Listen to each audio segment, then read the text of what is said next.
I'm starting to realize that when I keep saying I've been in the industry for 10 years and I looked it up and I was like, oh, it's actually 16 going on 13 years.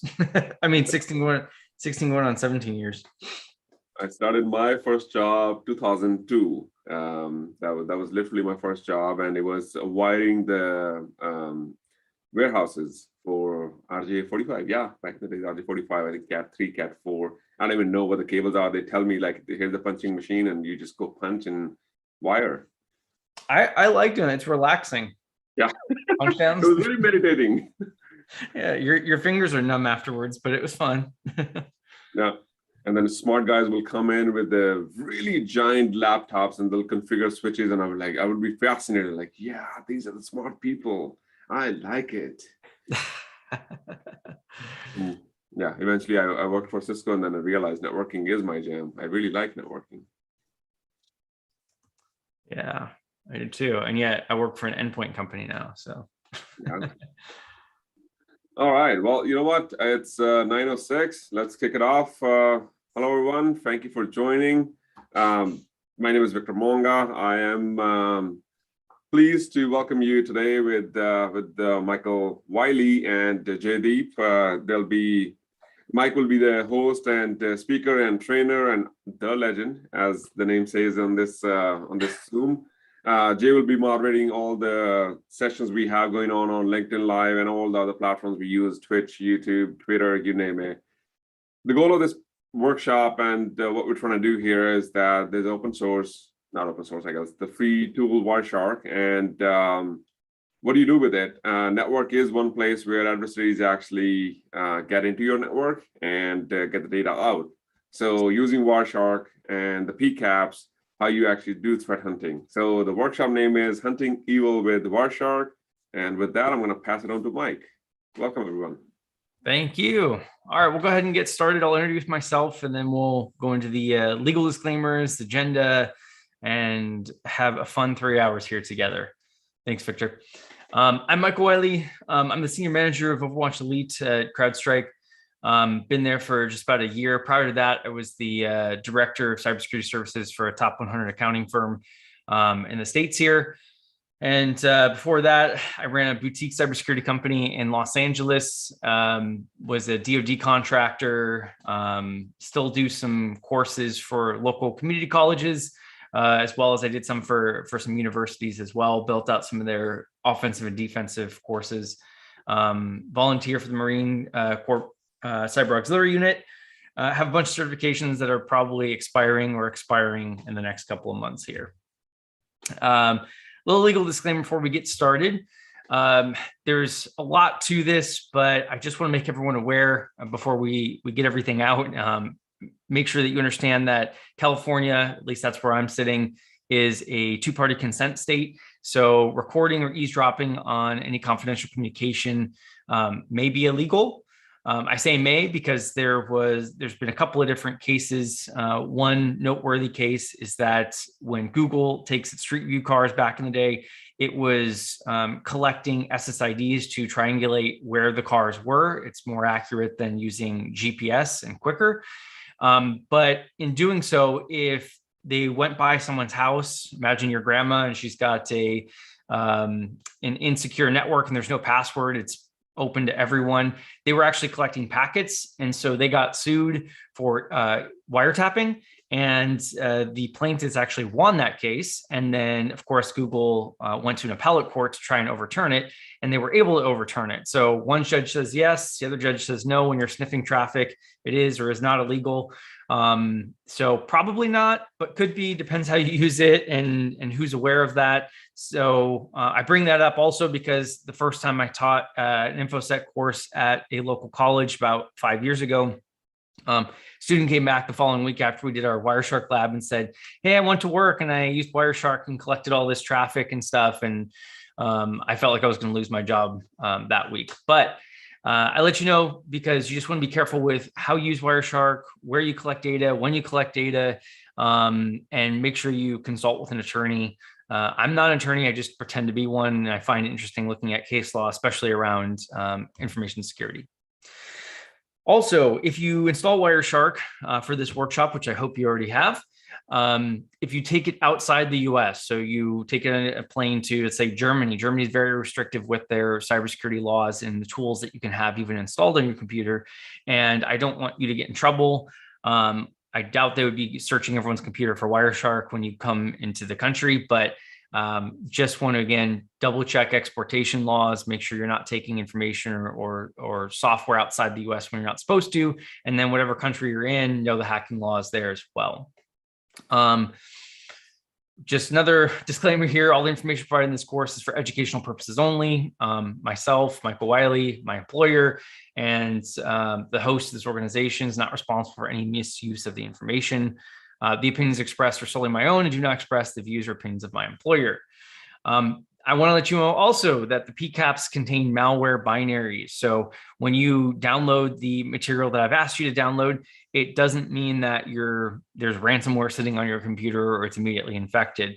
But what I did do is I started Wireshark, collected traffic, then downloaded some malicious software, did some weird things, and then stopped the capture. So that pcap file that you have, if you double click on it, it's going to open Wireshark. It's not going to install malware in your system. However, I will teach you throughout this course how to take malware or other files outside of the pcap, pull it out and put it onto your downloads folder, your desktop. So that's where it could get dangerous if you misuse the information. You're obviously responsible for any actions you take and on your computer. I would do this in a lab environment or a computer that doesn't have work stuff or things that you don't have backed up, obviously. Let's be smart about this. Want to give a couple credits where credit's due. Malware traffic analysis. Some of the pcaps that I have were taken from Brad's website. He's got probably the biggest collection and library of pcaps out there. So after this course, if you want more lab time, there's thousands of pcaps that he has hosted there. So a couple came from him. I also grabbed some common traffic just to show you baselines that came from wireshark.org. And then there's a couple other websites for more recent CVEs and vulnerabilities. I just haven't had time outside of work and a little kid, another one on the way to actually lab everything up and do some of these new vulnerabilities. So I found some of the people that already did that. I just want to give them credit as well. All right, let's go into the introduction. And at any point, if you have questions, concerns, comments, feel free to put them in the chat. Interrupt me. It's supposed to be an interactive workshop. The first maybe hour or so will feel like me talking at you a lot, and you'll think I thought this was a workshop, not a presentation. But I do want to set the stage. This workshop was developed actually for the Department of Defense as I think it was a 2-day workshop, trimmed it down to a 1-day workshop, trimmed it down to 4-hour, 3-hour, and so on. So there's a ton of information. We won't cover everything. I'm going to go fast. That's why I'm trying to talk so fast right now, so we can get to some of those labs at the end.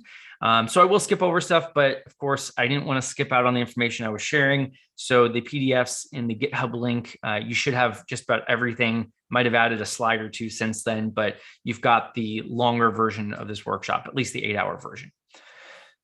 So what we're going to cover is we're going to first go into detail a lot about collecting traffic, what Wireshark is, how it works, how to, caveats, pro tips, things like that. Just so if you came into this and you've never used Wireshark before, I try and ramp you up really quickly within the first hour. And then we get to some more challenging labs towards the last hour or 30 minutes of the workshop. So you will get there, just takes a little bit of time.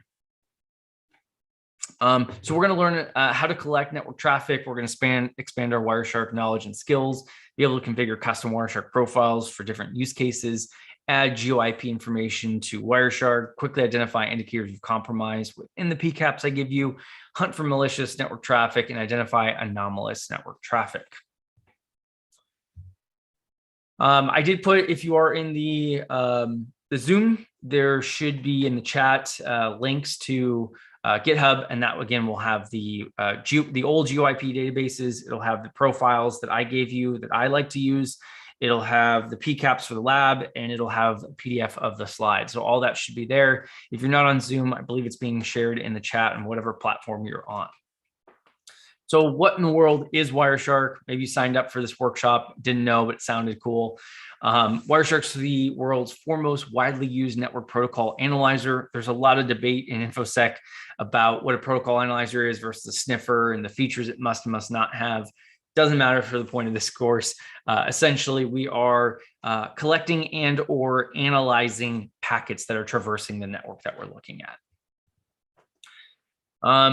So it could be hardware or software based, right? I really wanted to make this workshop where we focus on one tool. I hate when you go to a workshop and they're going pivoting from one tool to another, to another, to another. And you're like, I don't even know any of these tools. I'm having a hard time keeping up. So I thought, let's take one open source or free tool, and let's just take a deep dive into it and see how much we can really do with this one tool instead of pivoting. And throughout this, in the next couple of slides, I'll show you where in the real world, I might use many different tools to help me get to the answer faster, but it doesn't mean I need all of those tools. I can still answer these questions and get to what we're trying to do, instant response or threat hunting with one single tool. I'll show you how to use that tool. So a protocol analyzer will capture and analyze signals or data or packets that coming on the network. What it does is, at least when we're capturing data, we're putting the network card, your network card on your laptop or desktop or whatever device you're on, into what's called promiscuous mode. The way I explain promiscuous mode is that, imagine you moved into a new apartment building, and in that apartment building, you checked the mail the next day and you saw a letter, and it was to Bob Jones, who lived in that apartment building before you. Now, if you're in the States here, you're not supposed to open someone else's mail. It's actually a federal crime. And that's the way most network cards work. When it receives a packet, or in our analogy, a letter, and it's not addressed to that apartment or building or to your network card, it's supposed to discard it, throw it out. But if we put our network card in promiscuous mode, it turns us into that bad person that moved into that apartment complex. And when we get a letter to Bob Jones and we're not Bob Jones, being in promiscuous mode, we open that letter anyways, even though it's not addressed to us, and see what's inside. So putting our network card in promiscuous mode, any packets that come to our network card, regardless of whether or not it's addressed to that system, we're still going to go ahead and suck it in, analyze it, review it, etc. So we're sniffing those ones and zeros in the network. We're putting it into a readable format. Some popular protocol analyzers that you may have heard of: Wireshark, I hope you've heard of that one, TCP dump, T-Shark, Network Miner, a ton of them out there. So I put this section in because I used to get a lot of questions when I did the 1 or 2 day workshop, where people said, okay, we really like these pcaps you gave us, but how would I get that in the real world? When would I have captured that? How would I have known to look at that? You just have these files here, but you don't really tell us how you got that. So it's a little bit long, but I want to build this out so you can see the use cases, or how you might have gotten to where I'm at in the lab environment. So in the real world, you might have an IDS or IPS, and that's alerting you. So you get these different alerts from like Snort, for example, and it says, actually, I have one here that's going to come up. Let me see if I can toggle that really quickly. So here's Snort. I use the emerging threats rule set. It's free. I just ran one of these pcap files against it, and you could see right there, it says that there's an info generic suspicious post to a dotted quad with a fake browser. So it's basically saying data was sent to this website, 52.50.59.31 on port 80.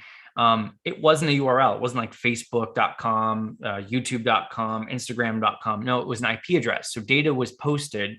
Like when you log into Facebook with your username and password, that's a post. You're sending data to the server. So it could be a username and password. It could be a file uploaded. So something went to a website that didn't have a domain name. It was an IP address, and there was a fake browser. So the user agent string might have been not like Firefox or Chrome. So obviously this is suspicious. This is where IDS and IPS has come in handy. But looking at this alone, we really don't know what's going on. Was this a test server? What data was uploaded? We know there was a post, but was it a username and password? Was it like a contact box? Was it uploading a file with classified information? We really don't know with this IPS or IDS. There's not enough information. So in this case, if I saw this, I would then pivot over to Wireshark or full packet capture and go ahead and try and understand what actually happened, what file, especially on port 80, it's going to be in clear text. So we would actually be able to see the file being uploaded or the username and password being submitted to this website. So maybe it's phishing, maybe it's data exfiltration, but we don't know until we pivot over and we look in more detail in Wireshark. And thanks, Victor. I say pcap all the time. That's basically our file of packets that we've collected. It's technically, most of the files now are pcap ng for pcap next generation, but I've been doing this so long that it's just stuck in my head to call it pcaps. So it might be something like Snort, an IDS or IPS, intrusion detection system or intrusion prevention system. It might be a NSM or network security monitoring tool like Security Onion. In fact, Security Onion, it's kind of like you've probably used Kali Linux, the pen testing Linux distro. Security Onion is what I think of the equivalent of that for defenders or hunters. It's essentially this distribution of Linux that's got all these fun tools inside. In fact, here's all these different tools. You've got Capture Me, Snort, Bro, NetSniffNG, Syslog, ELSA. You actually have the full Elastic Stack, Squeal, Squirt, all these security tools. Rather than installing one by one, it's a distribution that's got it pre-packaged for you. So it actually has Wireshark built in as well. So it's capturing packets. And then if you want to pivot over because you got some type of NSM alert, you can do so within Security Onion. Maybe you had a hypothesis-driven threat hunting. That's what I do in my day job. So we think, okay, let's look at, maybe we just look at thin tail or least frequency or most frequency analysis. Maybe we say, we presume our security tools failed us. Let's go start looking for wizard spider, or let's start looking for a certain APT's behaviors and see if they've bypassed our other security controls. Let's do a hunt on lulbin usage. Living off the land binaries, whatever that is. So maybe you just dig in and you manipulate and massage the data in different ways I'm going to show you. So it doesn't have to be alert driven. You can be proactive rather than reactive. Maybe you've got a tool like Bro or Zeek that is looking at the traffic and it's generating logs and alerts, and you find something of interest and you need to dive deeper. You could have a tool like Sofel, or you could have Splunk or Sumo Logic or Logarithm, QRadar, whatever it is, and it alerts something, but you need more detail. Maybe you didn't do good enough logging on your endpoints. And so now you need to pivot over to PCAP because, let's be honest, Windows logs and alerting by default is garbage. You need to turn on a lot. And even then, you're probably missing a lot of stuff. Maybe you've got an EDR alert that triggers something and you need more information, or you need to see if they pivot because you didn't fully deploy your EDR across everything.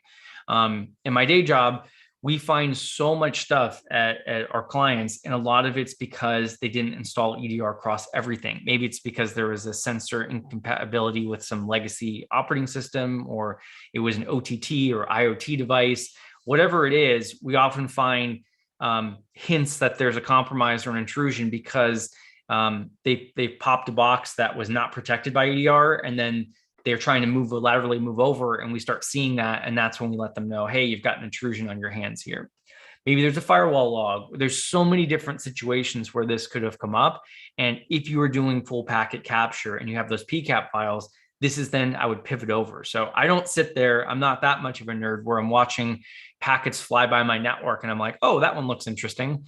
No, there's other things that are probably going to trigger that. Or we're doing a proactive hunt when we dive deep and we start looking at stuff. Another example here. So this is an Elastic Stack. We got Kibana up here.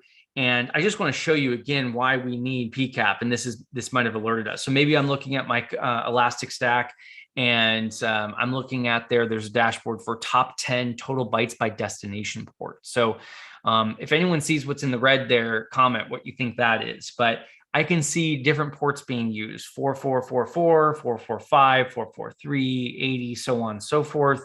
And I can see that the number one usage there is 4444. So in the chat, let me know what you think that is.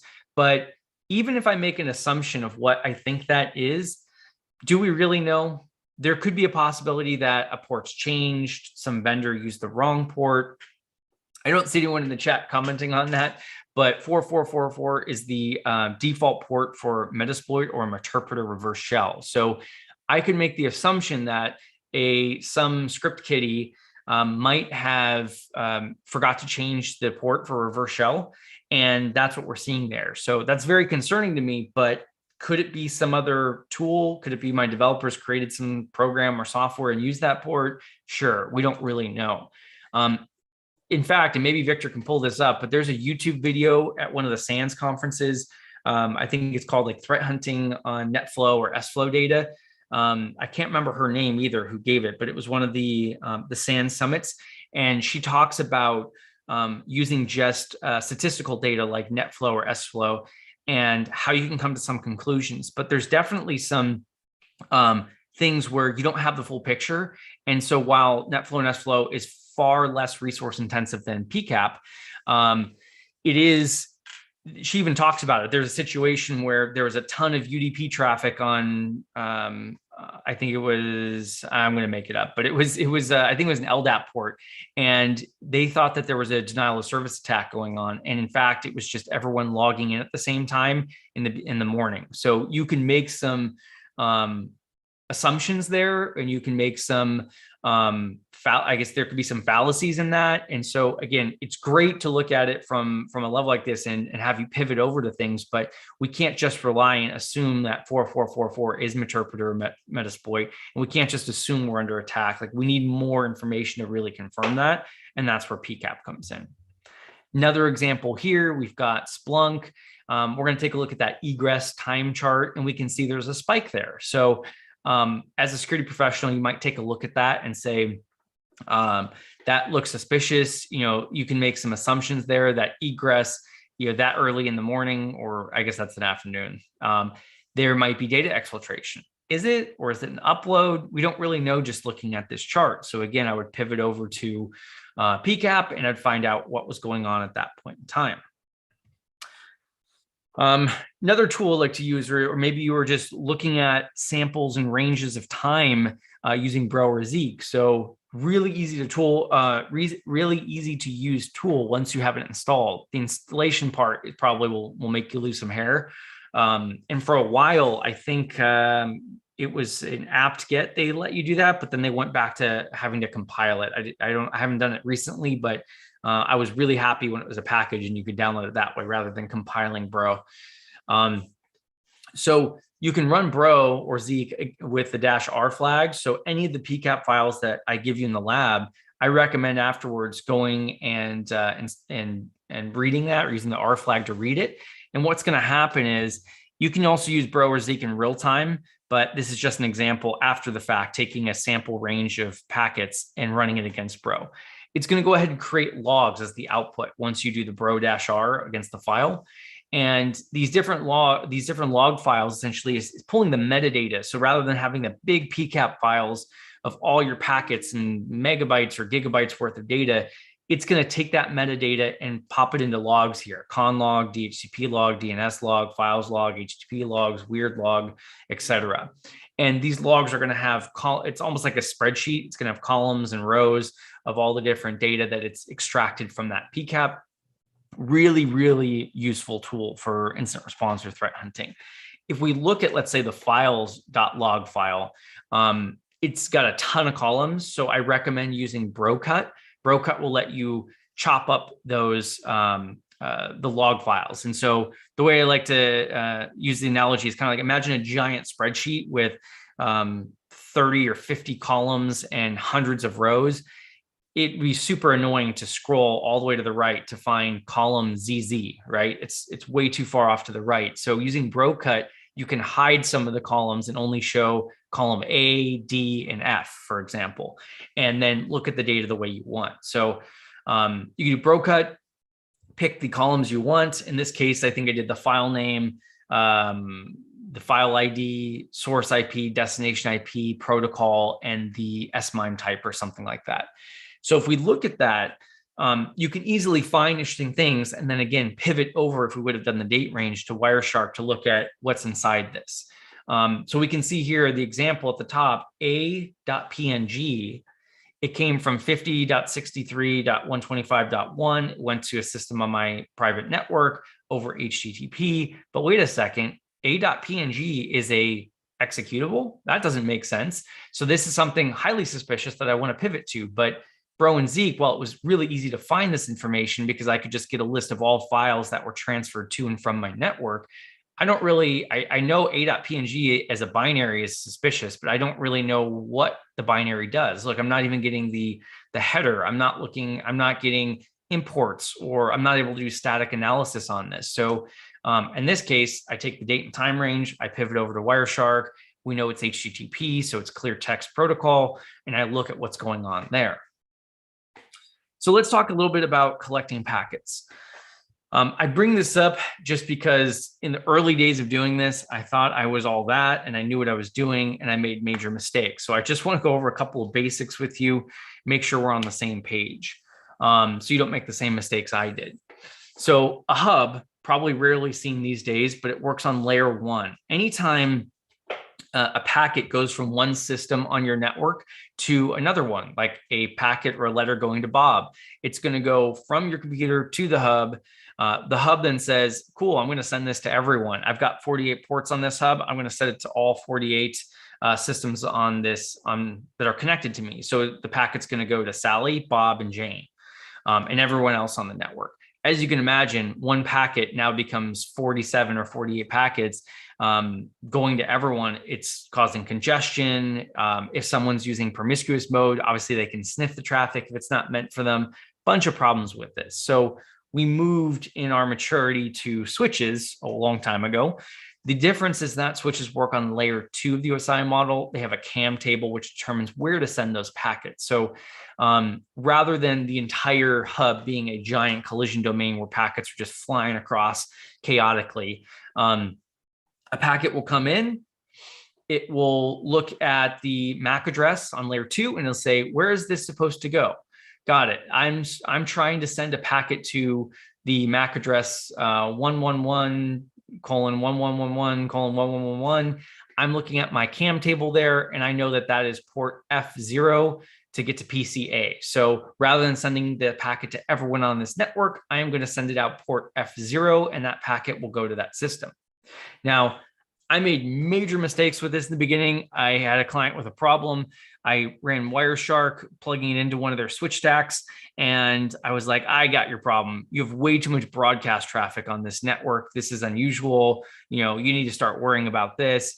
What I didn't realize was that the switches, how they were working, is that I was only getting packets that were destined to my MAC address or broadcast traffic. And so I was missing everything else that was supposed to be going, that was traveling on the network that was not destined to my MAC address. And so obviously that was a major assumption and a stupid comment that I made, but I want to bring this up because I don't want you to make the same mistake. If you're working on a switched network there, you're probably missing 98% of the traffic if you just plug into a switched network and turn on Wireshark.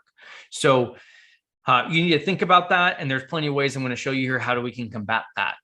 One of which is wireless access points. If you have one of those, we go back to a giant, one large collision domain. So what wireless does is to avoid those collisions like we had on a hub network, is it uses CSMA-CA to avoid collisions. So even though it's one big collision domain, instead wireless will essentially do this protocol CSMA-CA to essentially figure out who has the turn, who can talk at what point in time. But the good part is that if we go to wireless network, we're able to capture traffic that is not destined to us because it is one big collision domain. Now, there's plenty of caveats to that, right? If you go to a hotel and there's like host isolation mode where they have multiple VLANs, we're missing stuff there too. So this is not a networking class, but I need you just to think about those things and how they might impact you. Routers work on layer 3 most of the time.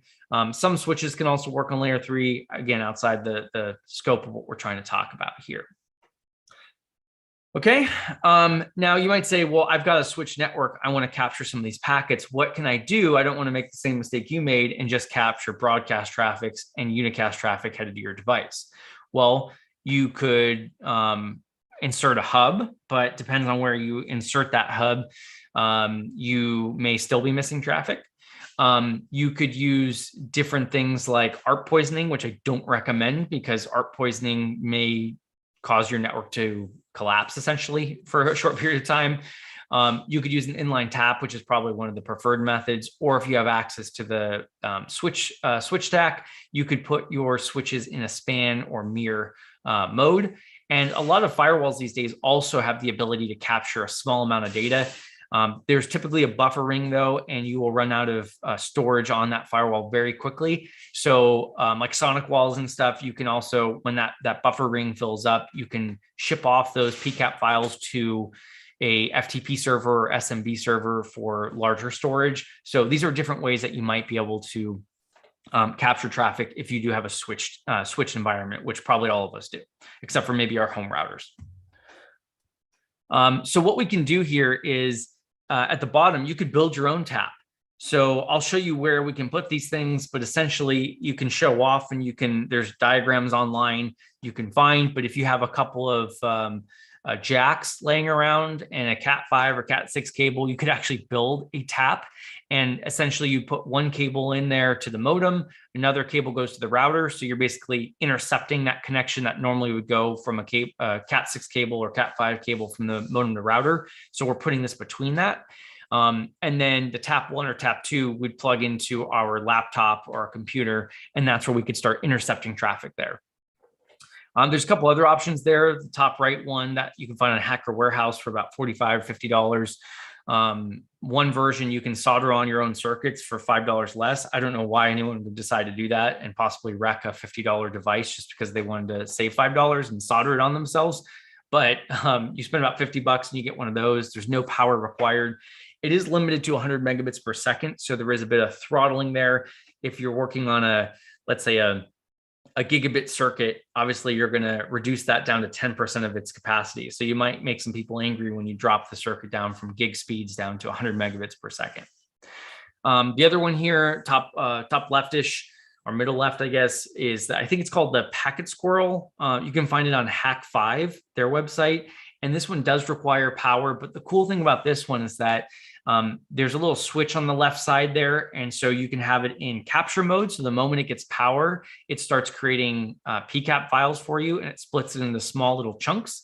You can adjust that switch and it can do things like reverse shells or SSH. So it's kind of a little hacking tool that's pretty cool.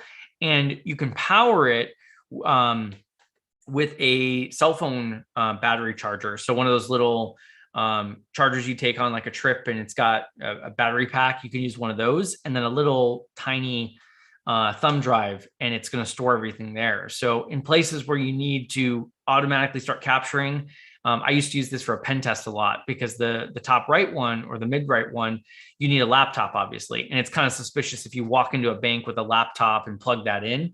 But the Packet Squirrel, if you walked into a bank or popped it under a desk or something like that, you don't need a laptop. It's just going to start capturing on the thumb drive. And then you just pull the thumb drive or that device out later. So it's a little more incognito, if you will. The top right, I don't know, the mid right one, I don't know what it's called, but it's at Hacker Warehouse. And then the one on the left side there, mid screen with the USB port showing, that one I think is called the Packet Squirrel at Hack5. The one on the very top there, if you need more bandwidth, because the other ones are limited to 100 megabits per second, there's one called, I think, like the Tap Shark. That one's called NTAP. Those are going to be at gig speeds. You can also do this for fiber connections, but obviously the price goes up. I think that NTAP or the Shark Tap run about $100 to $150, but you're going to get closer to gig speeds. Now, where in the world would I put these? I'll get to that in 1 second, but I also want to show you if you do have access to the switch or you're working with a network admin, you can put your switches into span or mirror port. Now, another caveat here is that first time I learned about this, I had a client with about 8 or 10 Cisco switches, 48 ports, all stacking with stacking cables. And so you can imagine there was about 500 ports on this thing. And I thought, well, I want to collect all the packets on this network. So I took all the data from all switch ports and mirrored it to the port I was interested in sniffing on or had my laptop. I brought their entire network down to a halt in about 2 minutes. So don't send all data from every switch port to your laptop. You're going to cause a major bottleneck and resource issues on the switches. Strategically think about what you're trying to capture, which VLANs are most important, which ports have the highest resources, and don't collect everything that's going on the network.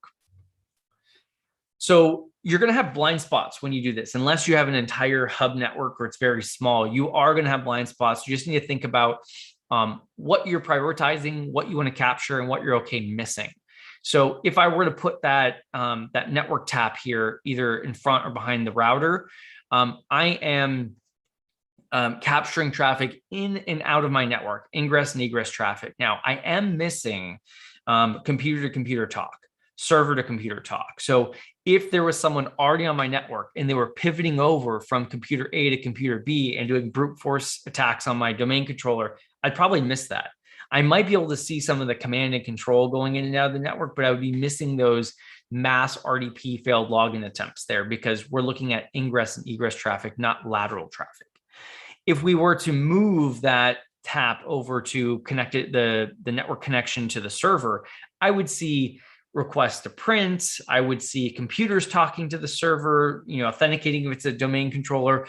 But if a user clicked on a phishing email and then that turned into ransomware or C2 with command and control with the adversary, I'd be missing all of that, right? So you just have to think about, if you are eavesdropping, where do you want to eavesdrop? Where is the attacker coming and going from? If I had one preference, I would do it at the edge of my network, the ingress and egress, because unless the adversary plugged in a USB drive and did some hacking that way, most of the time your attackers are not coming to your building or your physical location. They are in Russia, China, Iran, North Korea, et cetera, and they are going to be doing their evil doings over the internet, and that needs to come in and out of your network. So if I have a preference, I want to see that coming in and out. That's my number one choice. Another consideration is how much bandwidth or how much storage you need to collect these packets. Well, here's an example. A 1 week period of time, I looked at the transfer of data in 2018 for a 4-person medical office. Now you had a doctor, 2 nurses, and a receptionist. So they're walking around most of the time, not at their computers, but over the course of 1 week, it's 50 gigabytes worth of storage. Doesn't seem like a lot, but how long do you want your retention to be of packets? Do you want it to be 1 year? Well, then you need to multiply 50 gigs times 52 weeks, and that's your year's worth of retention. Assuming there's no additional increase in usage, assuming this is a normal week, so on and so forth. But you probably need several terabytes worth of storage for 1 year of retention. So that might not be an option in your environment if you've got gigabytes worth of, let's say terabytes worth of transfer on an everyday basis. Another example, here's a 1 week period in 2018, 7-employee real estate office. Again, nature of their business is probably a lot of doing open houses, being out in the field, viewing homes, previews, stuff like that. So they're not in the office a lot, but they use closer to 70 gigabytes in 1 week. Okay, most of these capture options, I'm going to let you flip through, but I just want to point out a couple of things. When you start capturing, sniffing traffic on the network, you're going to go to the capture menu, click on options, and you've got a couple of things here. You can pick which interface. So if you have a wireless or wired network connection, you can pick which adapter you want to capture on. You can actually capture on all of your network adapters if you choose to.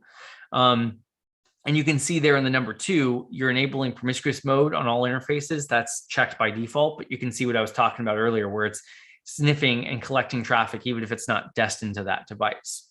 Now, the third thing I want to point out here is that in the bottom there, you've got that number 3 for capture filter. We're going to talk a bit more about capture filters here in a second, but I just want to point out where you're going to see that and where and why I'm talking about that in a little bit. There's some other options you can play with. So when the file sizes get to a certain point on size or number of packets, it can automatically stop.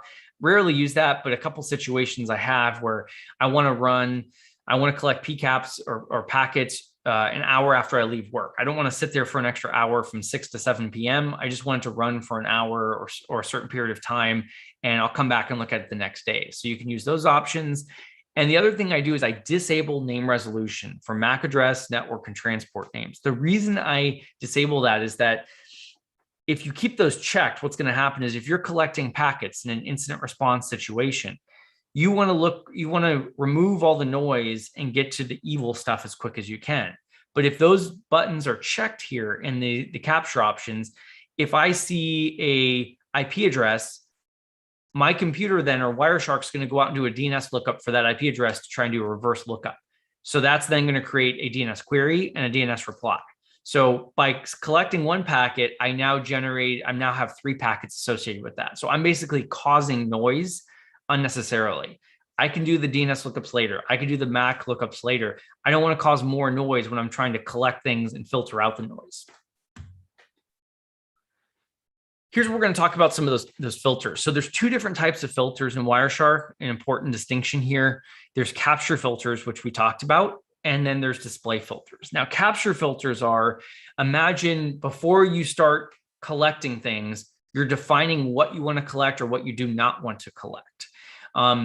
The pro of this is that, let's say you've got a terabyte worth of data per day that's coming in. Well, if I say I'm only interested in HTTP data, well, then I can filter that and say only collect HTTP data. And maybe that's only a gigabyte worth of data. So it's good for reducing size. However, let's say you did that and you look at the PCAP tomorrow and you see some really malicious stuff being downloaded through HTTP to one of your endpoints.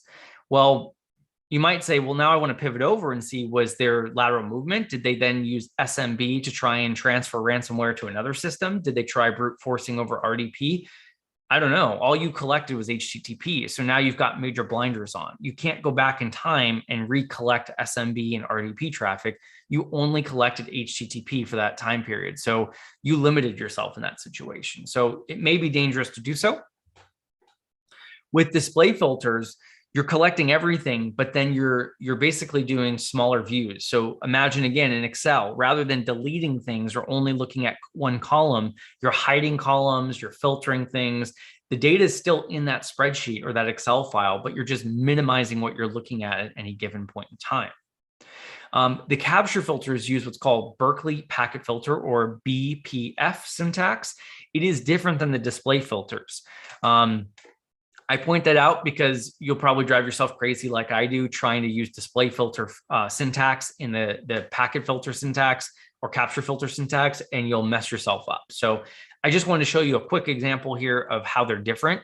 These two columns here in the orange in the bottom, they're essentially doing the same thing, but one is a capture filter, one's a display filter. So if we wanted to find all traffic to or from the IP address 10.1.1.1, with a capture filter, before we start capturing to limit what we are collecting, we would do host 10.1.1.1. Now, if we captured everything, but we want to narrow in and only see packets to or from IP address 10.1.1.1, in a display filter, we would type ip.addr = 10.1.1.1. So again, they're both going to then just show you traffic to or from that IP address, but you can see they're vastly different in how we type that syntax, because one's Berkeley packet filter and the other is a display filter. Same thing for if we're looking at source or destination port 53 on TCP. Capture filter, we would type out TCP port 53, and display filter, we would type TCP.port == or the abbreviation EQ 53. Okay, so they're essentially different ways of doing that. Feel free to Google it. It'll throw you off in the beginning, but eventually you'll know both ways. There's a question in the chat from Greg. Would it be possible for you to enable saving of the chat for us? I believe Zoom does that already, but Victor may be able to grab that file. I don't know if that's just for hosts or not, but from memory, once we close out the Zoom, even participants will be able to get a text file there. Yeah, that should be the case. But if there's any links or URLs that you find it useful, I would highly paste it. And I'm talking to the participants. So put it on your local computer or bookmark it right now. Excellent. Thanks, Victor.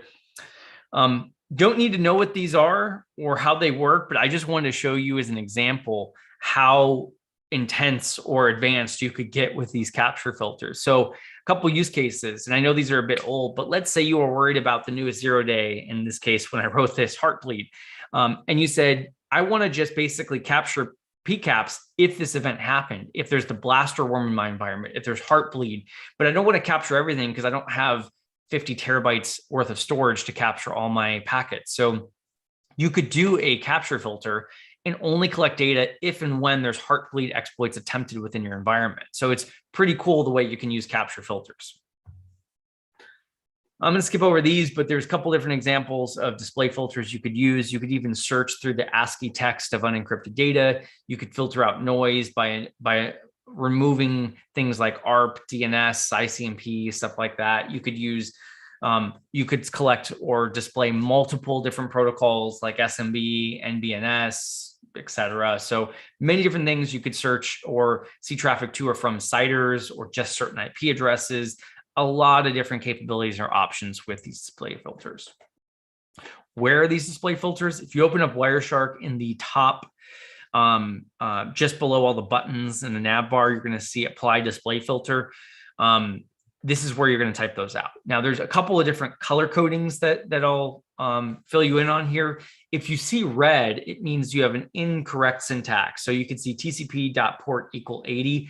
It needs two equal signs or the abbreviation EQ to equal port 80. So you can see at the bottom, TCP port equal 80 is correct, and it's green. You may also see yellow, which is a newer thing. Yellow means that the syntax is, and don't quote me on this, but I think being deprecated, or it's legacy, or eventually it'll come out, it'll be removed from Wireshark. I looked that up once because more recently I'd never seen that yellow before. And all of a sudden it popped up when I was doing an SSL filter. And obviously now it's TLS. So it told me with yellow, and I looked it up and it said it's basically old syntax. Now, you don't have to know or memorize all those. There's a couple of cheats here that you can have, pro tips, if you will. You can do the expression builder. So just to the right of the display filter bar, there's an expression builder. I don't find this terribly helpful, but some people do. The reason I don't find it terribly useful is that I don't always know the field name. So I don't know, for example, if I was trying to look up a TCP flag, what would that field name be? And you could see there sometimes like A-biz or AASP. I might not know exactly the acronyms or how it's being listed as display field, but if I do, this expression builder is helpful. So essentially you would find the field name, and then it's a WYSIWYG, and it'll help you walk through this. So you pick the field name like TCP flag, and then you can see all the relations or the operations there. Is present, equals, not equal, greater than, less than, greater than equal to, less than equal to, contain, matches in. So whatever relation you want. And then you could say true, false, 1, 0, so on and so forth. So it kind of helps you build that. And then it'll show you what the display filter is, so you don't have to know all the syntax. So here, for example, tcp.flags. And then I clicked on equal, so it's equal to 1, and then it built the display filter there for me. This is the preferred method I have, but it does rely on you having a packet with something similar to what you're looking at. So if you're looking for a packet, like let's say the source IP address of a system, it doesn't have to be the one that you've got in the packet here, but you can look for a packet, go to the IP headers, look for the source, right click on that, apply as filter or prepare as filter, and then you could say selected, not selected, greater than, equal to, and you could see it'll build that display filter for you. IP.source equal 18, 236, 57, 250.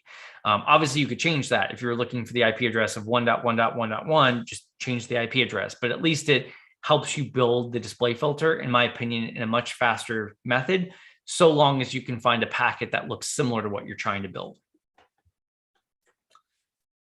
All right, let's talk about another thing here. This isn't as much of an issue as it used to be, but Wireshark has what's called a protocol dissector. And the protocol dissector is taking that raw data that's traversing your network, all those ones and zeros or the hexadecimals, and it is then putting it in a nice, easy way for you to read. Super handy. That's why I like Wireshark. But I want to call out that sometimes it's wrong. It's wrong a lot less than it used to be 5-6 years ago, but sometimes it is. And so as you can see there on the right-hand side, kind of how the protocol dissector works is that it's taking that raw data and it's putting it into the different sections in the field. So if you've never seen a Zigbee protocol header, I haven't either, you don't need to piece it apart and say, oh, okay, the 0x8861, that must be the frame control field. No, it's going to actually say a frame control field, and then the data or the value is 0x8861, right? Or the sequence number is 5. You don't have to figure that out yourself by looking at the hexadecimal. So really handy using that protocol dissector. But the thing I want to caution you on is if you see something that's port 80, it does not mean it is HTTP traffic. Back in the day, the protocol dissector used to say, yeah, port 80, that's HTTP traffic. But I'll show you exactly where that's a problem, that assumption here. So this is Metasploit building out a basically a handler here for reverse shell, interpreter reverse shell, and I can set the port. So I am using the listening port on my shell. My reverse shell is 443 to blend in with HTTPS traffic, but that doesn't mean this is HTTPS traffic. In fact, it is nothing near HTTPS traffic. It doesn't follow the RFCs. It doesn't look like it. It doesn't have the right fields, but I'm calling it port 443. It's going to travel on that port. So I just want to caution you on that, and don't always trust what Wireshark says. You can peruse this yourself. These are just different buttons and how to use these buttons. I'm going to refer to a couple sections when we get into Wireshark here. The very top third of Wireshark, I'm going to call the packet list. And these are going to be all the packets. In this case, we have 14 packets. They're color coded. You can adjust the color coding. You can turn them off if you don't like the color coding. But we can see 14 packets there row by row. The middle third of Wireshark there is called the details pane. The details pane is where the protocol dissector of Wireshark will take the packet, pull out the fields and the values, and it'll display that in different sections there. It almost follows kind of like the OSI model. You could see a frame, you could see the Ethernet, you could see IP version 4, you can see TCP layers. So it not one for one, but it kind of relates a little to the OSI model and where you're going to find things. And you can expand those sections to then see the actual data, value, fields, headers, stuff like that within the packet. And then the very bottom third there is the packet bytes. It's the hexadecimal and the equivalent ASCII. I most of the time will minimize that. The very first lab, you might want to pay attention to that again. But for most of the time, I minimize that just to save real estate. And I look mostly at the packet list, and the details pane is where I spend my time. Okay, a couple things about saving packets if you're capturing them. After you sniff the packets, it doesn't automatically save. So what you're going to do is go to File, Save As, and there's multiple formats. The default and most recommended is pcap.ng format, just like you would save a Word doc in doc or docx. Pcap is equivalent to doc, and pcap.ng is equivalent to docx, right? It's the next generation version. So when you do that, you'll see the different formats. Almost every tool out there that can read packets, it'll accept pcap or pcap.ng. There's plenty of other tools and formats there, but again, I would just by default save it as pcap.ng or pcap, and you could upload it or share it to other tools that you might have in your tool belt. We can also export, and the difference in save and export is save is going to save everything. Export allows us to specify what we're going to export. And when this comes in handy is I might look at 12,000 packets, but I really want to show my analyst 10 packets or just HTTP packets, or you're building out a lab environment and you really just want to show certain traffic to illustrate it and not everything. So you can use display filters and then go to File, Export Specified Packets. And then you can see the little grid there on the right-hand side. So you can export all packets or just selected packets, packet 1 through 10. Probably you've seen something similar when you've used a Word document and you have you've printed, and you go to the print menu, and when you print, it says, do you want to print all pages, current pages, range of pages? Same kind of concept. We're saying exactly what we want to export or almost like print here. And so you could see when I filtered it down by tcp.port == 80, there's only 37 packets that are HTTP traffic or port 80 traffic. But if we see captured, there was 4,092 packets. So you could send everything to your boss or coworker or analyst, but if we're really only talking about port 80 or HTTP traffic, I filter that down and I can show them 37 packets so they don't have to sift through everything. You can also print. The only time I've ever used this is for court cases.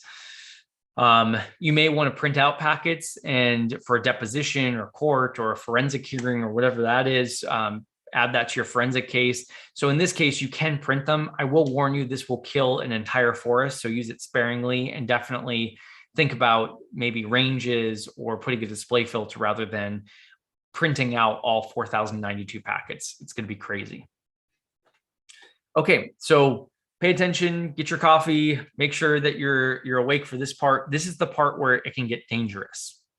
So what I'm about to teach you, this is where you're extracting things from the PCAP. And as a reminder, the PCAPs I give you do have malware. So if you go and do this and follow what's on the screen, this is where you can take malware out of the pcaps where they're protected and bundled up and wrapped up nicely for you, and pull it out and put it on your desktop or downloads. You double click on that, you're infected. So be careful with this, use it sparingly. I only do this in lab environments.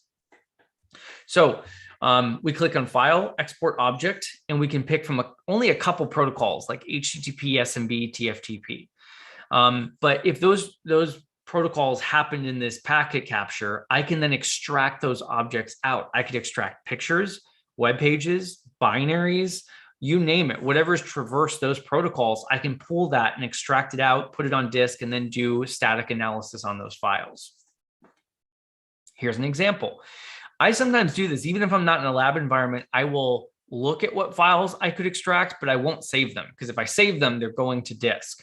But here we can see if I go to File, Export HTTP Objects, there is, we see the packet number, the host name, the content type, the file size, and the name of the file. All really interesting things that I can pivot off of. So a couple things that stand out by doing this, and let's assume there's 10,000 packets in this PCAP. Well, yeah, I could go packet by packet looking for something, but this is a very easy way for me to look at where I should pivot, what I should look at. And right here, I see a couple interesting things. If they didn't stand out to you, I encourage you to take a closer look. I see packet number 117, which is the second from top. And I say second from top because the first one is just a Microsoft domain. I ignore it. So packet 117 for suburban-sanitation.com. Never seen that domain before. It's not like Facebook or Instagram or Microsoft.com. So I'm paying attention. The content type is text JavaScript. JavaScript makes me concerned, so I'm going to pay attention to that. File size is 1277 bytes. Just take a note of that. And I see the file name is $1MKQMADO, blah, blah, blah. Okay. Just taking note of things and trying to see where the hair on the back of my neck stands up. I move on to packet 98, which is the third from top. BV-true, what is that? compassdesigns.net. Never heard of that domain or subdomain. This time it's a text HTML file. Okay. Interesting. Byte size, 140 bytes, so much smaller than the first one. Okay. Just taking note. Wait a second. Same file name though.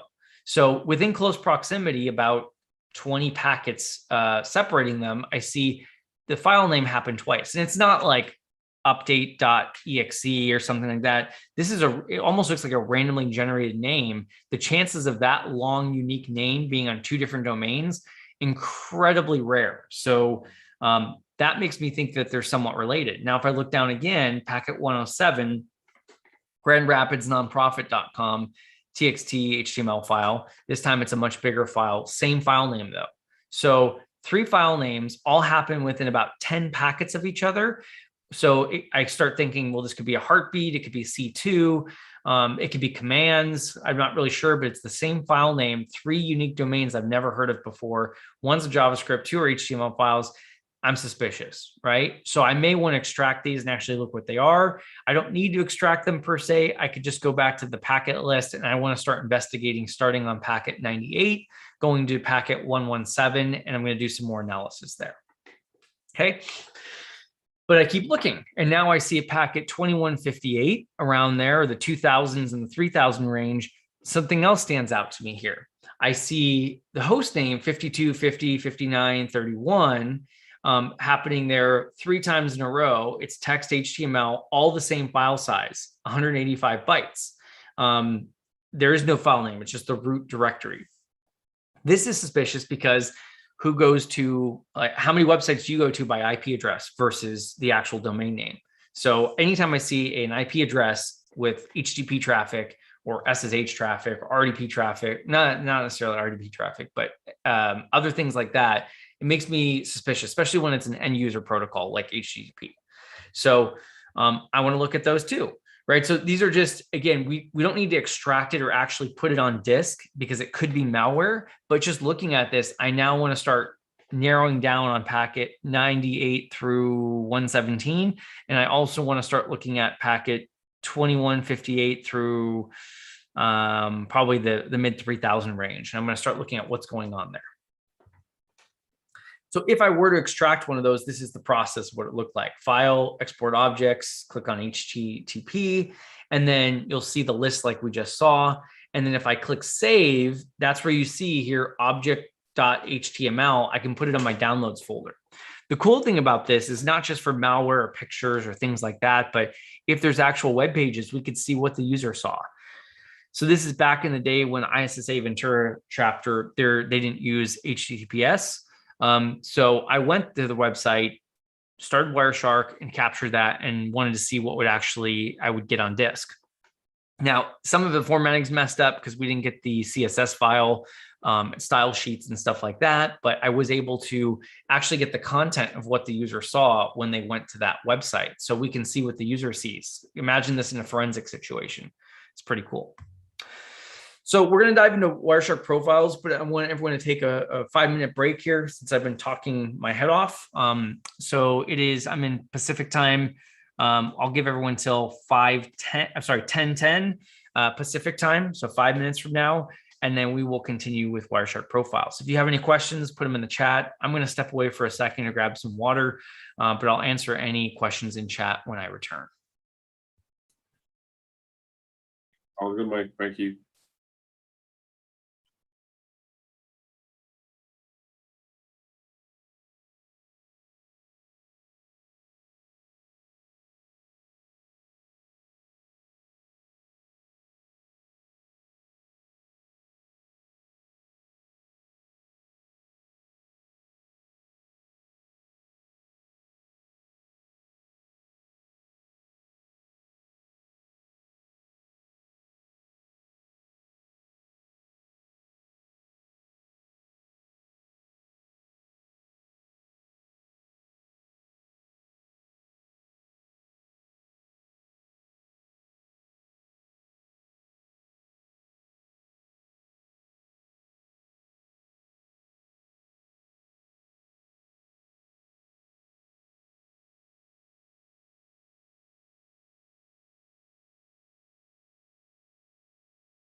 All right.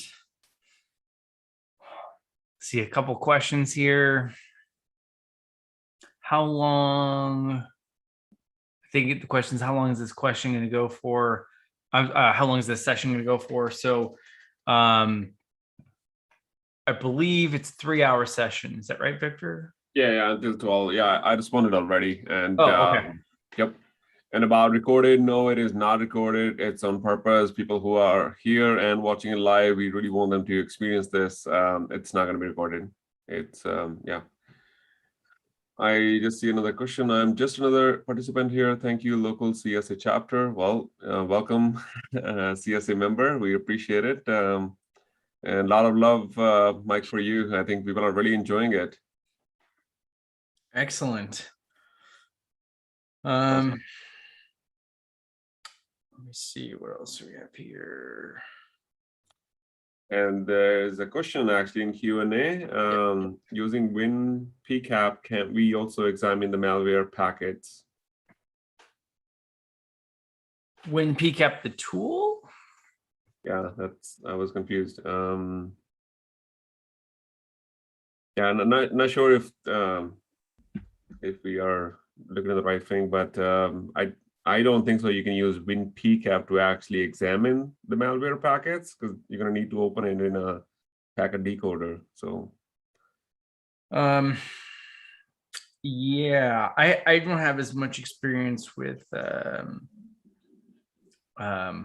there's plenty of those tools out there, NPCAP, WinPCAP, but I thought the WinPCAP was just the library.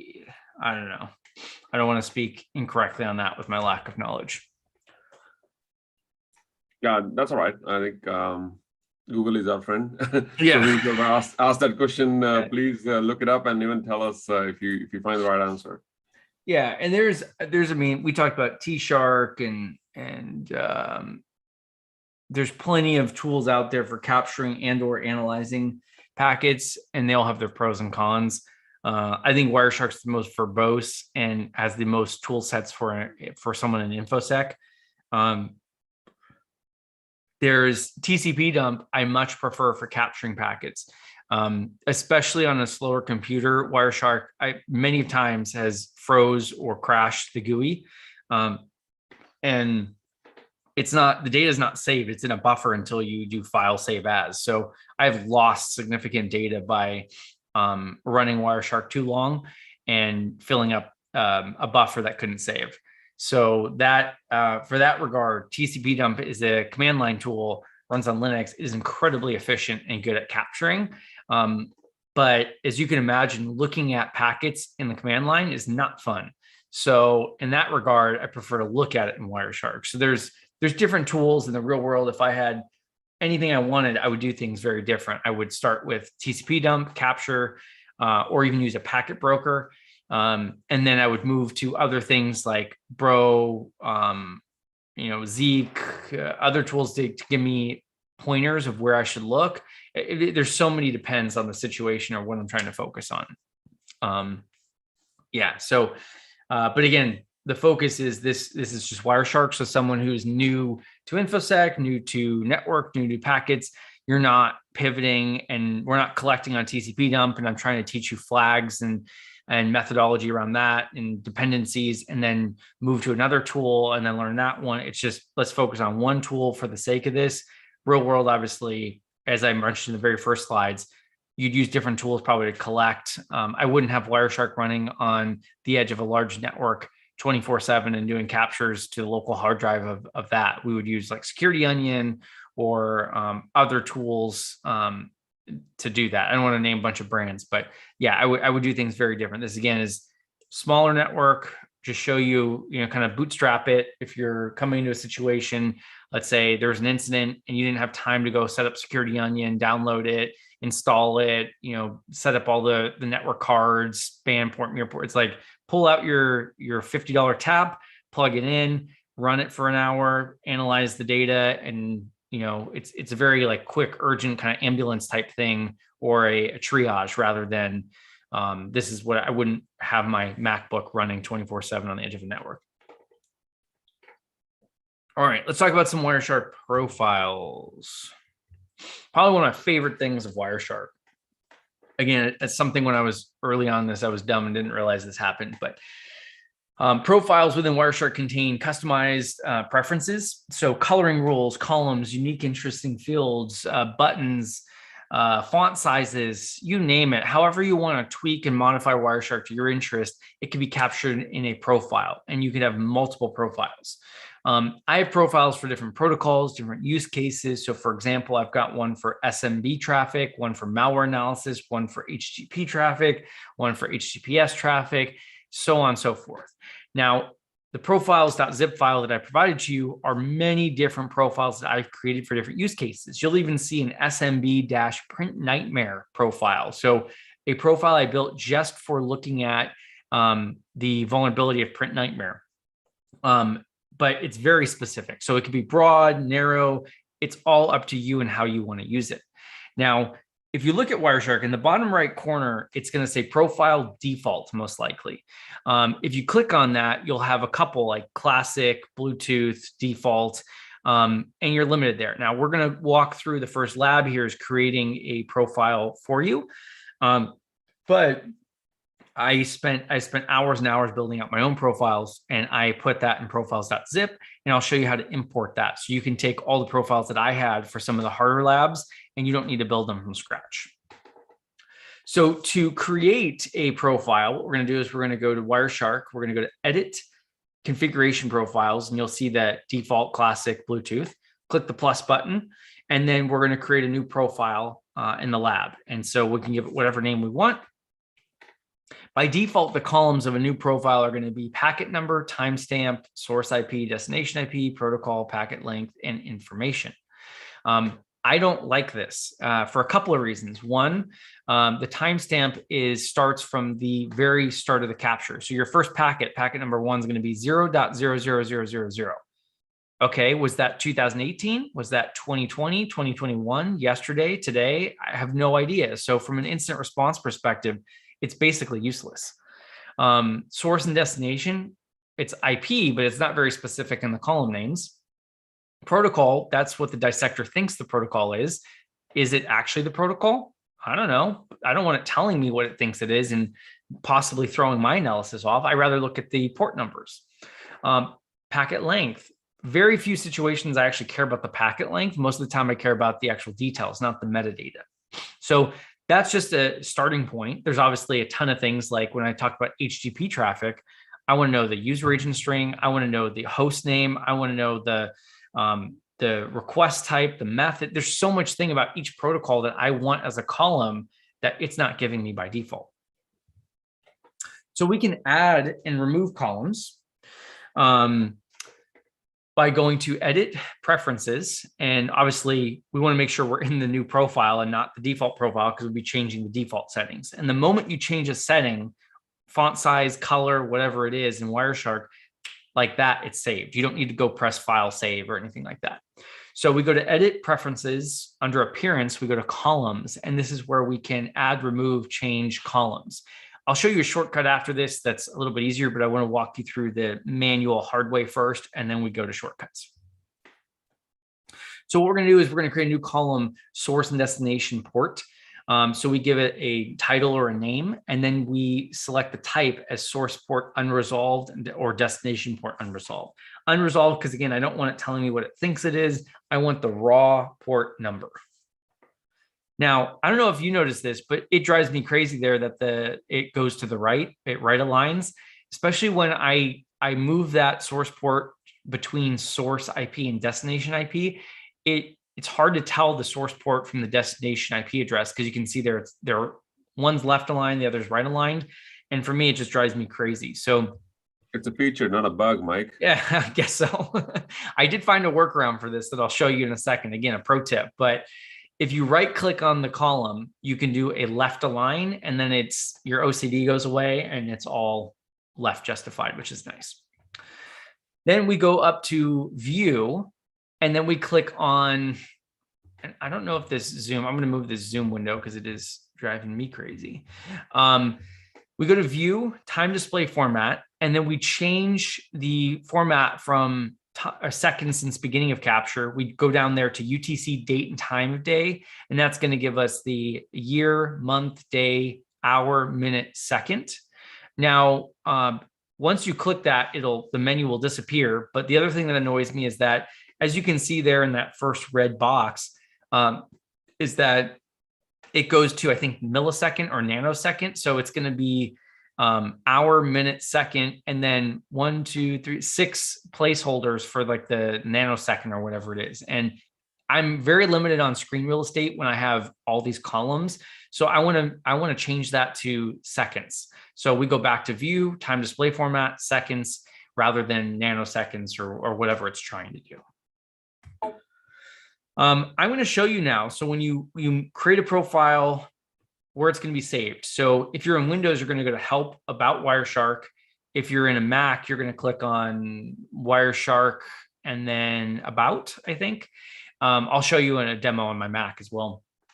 And then it's going to bring up all the different locations of things like the temp folder, stuff like that. So you're going to click on Personal Configuration. It's going to pull up a Windows Explorer window. You're going to see Profiles directory. We go into there, and that's where all your Wireshark profiles are stored. So you can zip them up and take them to another computer. If you're working in a lab environment, you can take all of my profiles after you unzip them, drop them in there, and immediately you have access to all my profiles.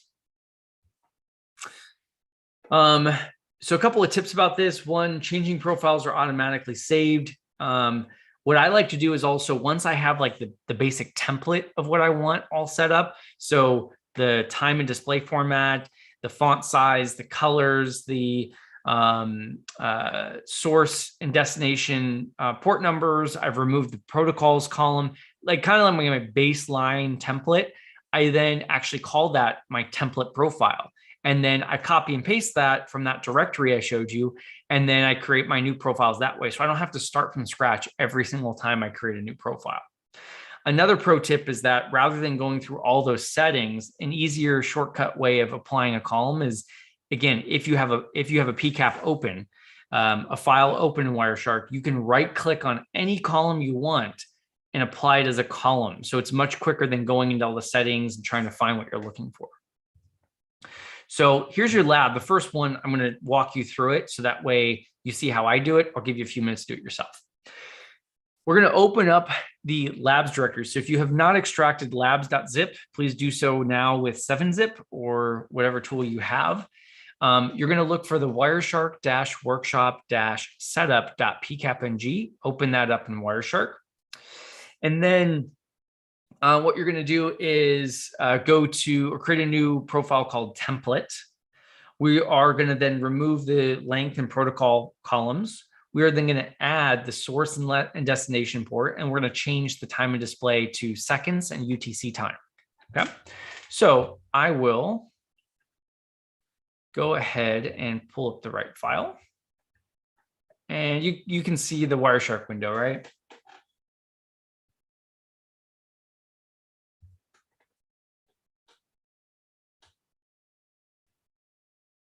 Make sure I'm sharing the right screen.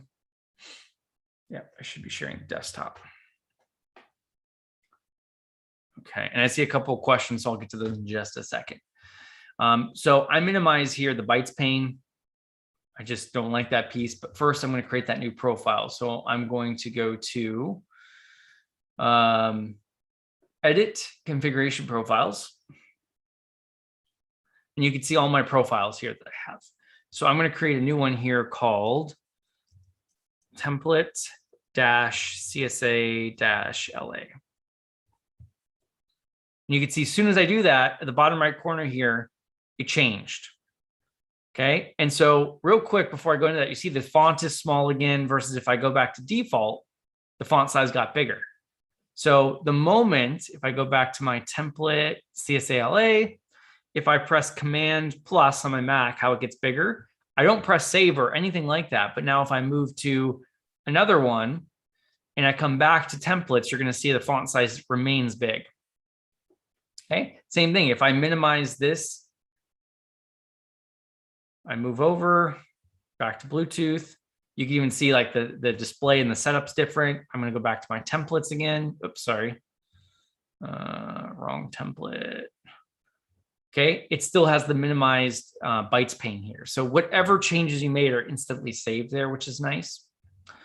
And again, trying to show you here why we do this. Okay, if I do my default here, a couple of things that I pointed out before. Look at this, 00. I have no idea if this was this year, this month, this day. I don't know. The time column is just horrible. So that's one problem. Two, okay, we see HTTP traffic, but I mean, sometimes we see in the get here what's going on, but what's the host name? What server was this? If I go down in the details pane here and I look at hypertext transfer protocol, I see host name. So this was Windows Update. You see, if I would have had this host name, I could have immediately ruled this out as non-malicious. But looking at get MS download update, that's a little bit concerning. I don't know what server this is. Was this Google? Was this Microsoft? Where was this? So now I'm just going to show you, if I move over to the one that we're going to build here in a minute, how much more helpful is this? One, immediately I know it's a US IP address. I know it's port 80. I know it's a windowsupdate.com. It was a GET request. I look at the file name. I mean, all this stuff is very easy just looking at the column. I don't need to go details into this, find and look for all the subsets of data within the details pane. I've got it here in my column. So that's what we're trying to get at with this exercise. So let me get back on track with what we're trying to do here. We created the new template. What I'm going to do is go to Wireshark preferences, columns. We're going to uncheck protocol and length. And so we can see here, I've got protocol and length in my columns in Wireshark, but the moment I press OK, it disappeared, right? So now we're starting to get better. I'm going to go back to profiles. And if I can do this from memory, I ask you to add a column. We're going to call it SRC for source port. I'm going to do another one, call that destination port. In the source port type, I'm going to look for source port unresolved. In the destination port, I'm going to look for destination port unresolved and press OK. Now it's going to put it all the way to the right. You might say nothing happened. Well, I got to scroll to the right here and I see them. So now I'm going to move them, just drag them over here. So it's source IP, then source port, then destination IP, then destination port. But you can see how it's a little hard to read here, where I've got my source port and then it's butting up against that destination IP. So I right click on source port, left align, right click on destination port, left align. So that kind of moved it over until easy to read. Okay. So that was our first step, was create a profile. Our second step there was to remove the columns of length and protocol. Then we were supposed to add source port, destination port. Our last step here is to change this naughty time from seconds and start. We don't know what year it is. So I'm going to go to, I think it is view, time display format, and I'm going to click on UTC date time and look at how many characters past the decimal. There's 6 characters past the decimal point. I really only care about seconds, not these. I don't need to get that precise. View, time display format, I click seconds. Okay. And now we know, oh, this was 2021. This was August. Okay, that's much better for instant response rather than putting in our report 0 seconds since the start. No, that's not precise enough. Okay, so this is what it's supposed to look like. And then we'll move on to the next lab. So I'm going to give you a couple of minutes here, maybe three or 4 minutes to do that. And then we'll get back into it. Let me know if you have any questions in the chat. Let me go ahead and get to the Q&A as well. Yeah, and for Windows users, for configuration template, what you could do, click on edit, and you'll find the same options as Mike was talking about. Are there no small affordable packet brokers? Not that I'm aware of. They are expensive tools. Now, you only really need a packet broker. It's been a long time since I've done a lot of mass scale captures, but there's definitely some thresholds where you'll start losing data without a packet broker. I don't remember what those thresholds are. I would say if you've got some pretty big circuits like gigabyte and above, you might start thinking about that if you're using a lot.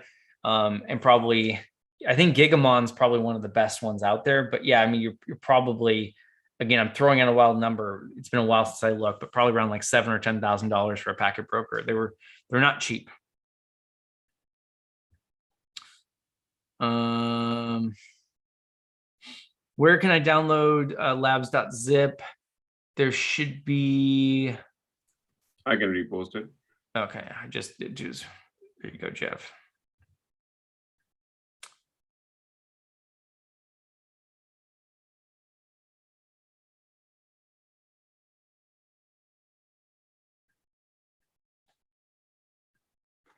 Okay, I think we got all the Q&A.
All right, does anyone need more time?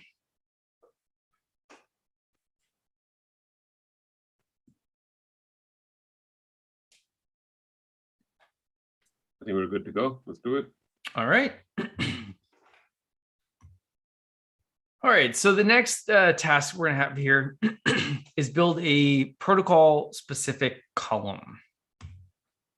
So we're gonna do two. We're gonna build out the HTTP and HTTPS columns. And I think I just showed the benefit of that when I had Wireshark pulled up here. So there's different things you wanna look at depending on the protocol or the way you wanna view the data. As you saw with my HTTP profile, I wanna see the user agent string, HTTP method, host name, maybe the URI. There's a bunch of different things. It's all going to depend on the analyst looking at this.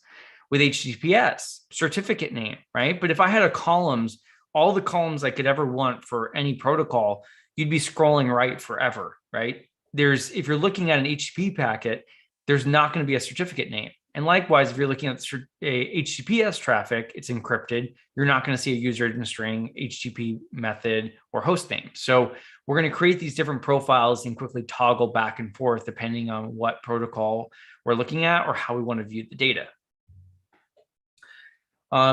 So what you're going to do for your HTTP ones, we're going to create in the lab a new profile. We're going to call it HTTP.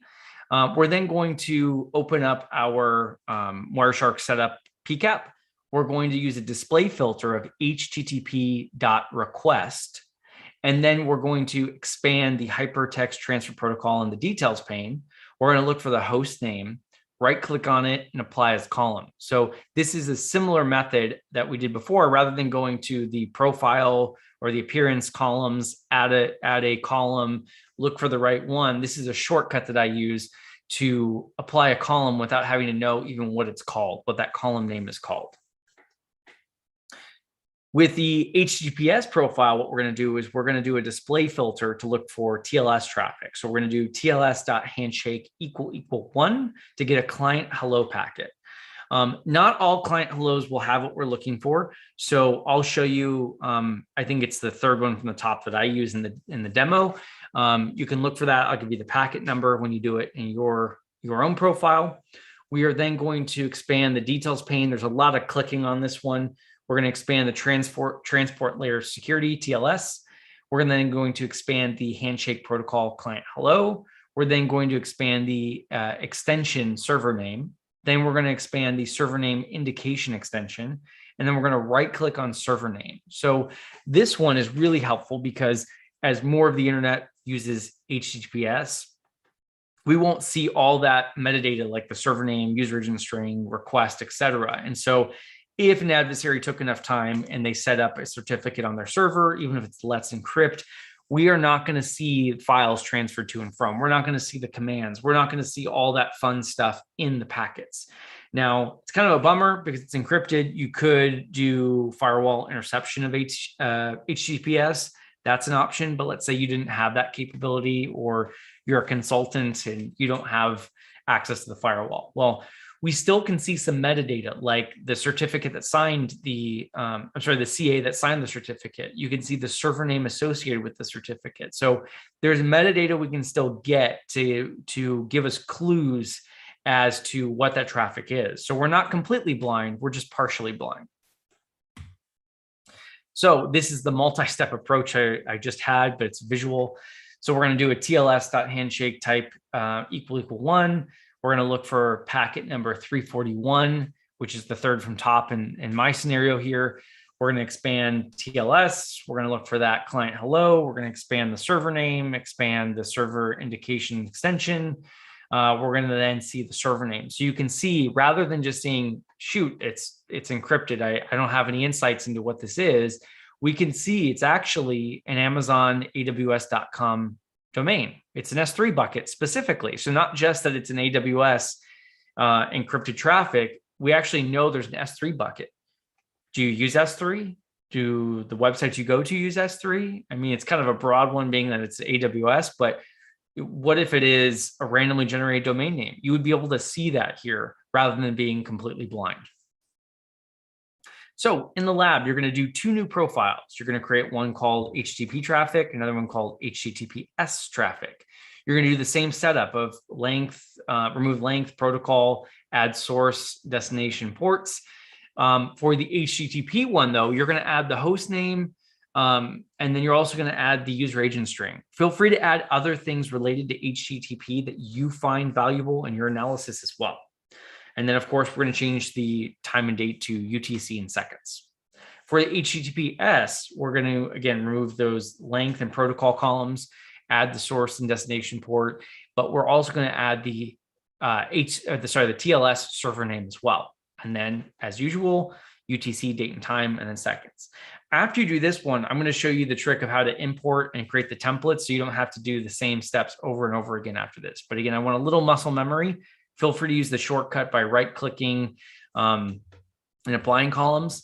One other thing, too, is if we have a new profile, one other way we can do this to get rid of the protocol in length, rather than going into the columns, what I could also do is right-click, and you can uncheck that. See, so I just uncheck protocol and it's gone. I'm going to add those back. Okay, so I'll give you a couple of minutes, then I will demo it and I'll show you how we can create those templates so we don't have to remove the link and protocol and change the time and date every single time.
Mike, the column HTTP host, what type is it?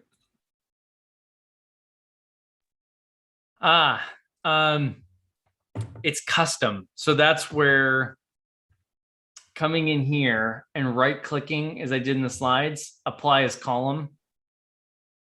This is going to be the fastest way because otherwise you have to do custom. And then I'll show you exactly what it is.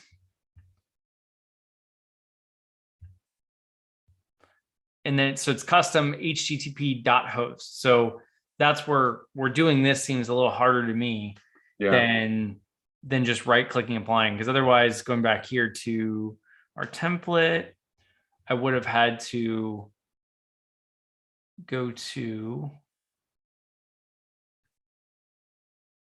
oops, not this one.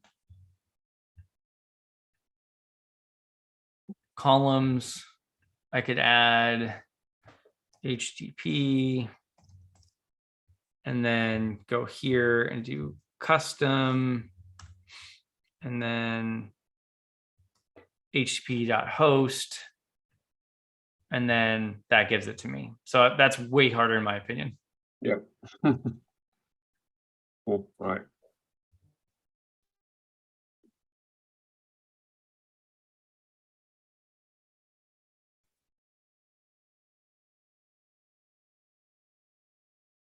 Do you mind bringing the lab slide? There you go. Thank you. Got it.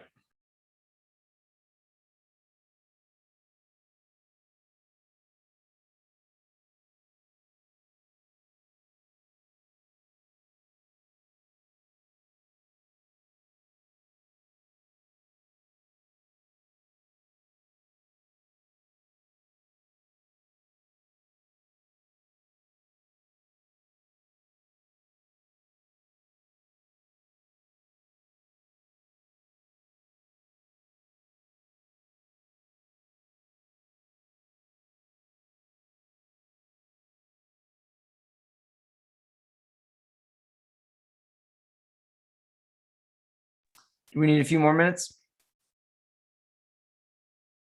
Or how are we doing? Let me know in chat. Yeah, we can give another 2 minutes and then we can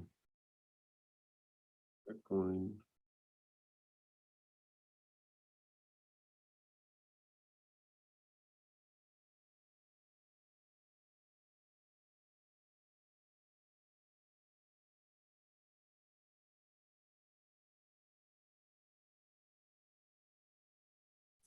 All right.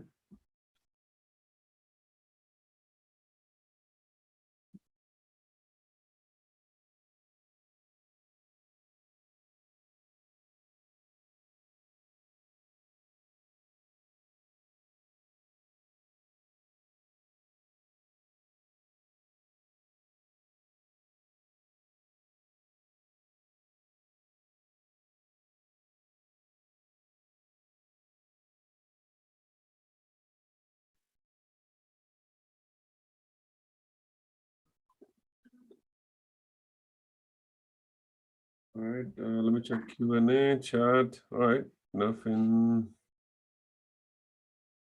No questions. All right. Good. Okay.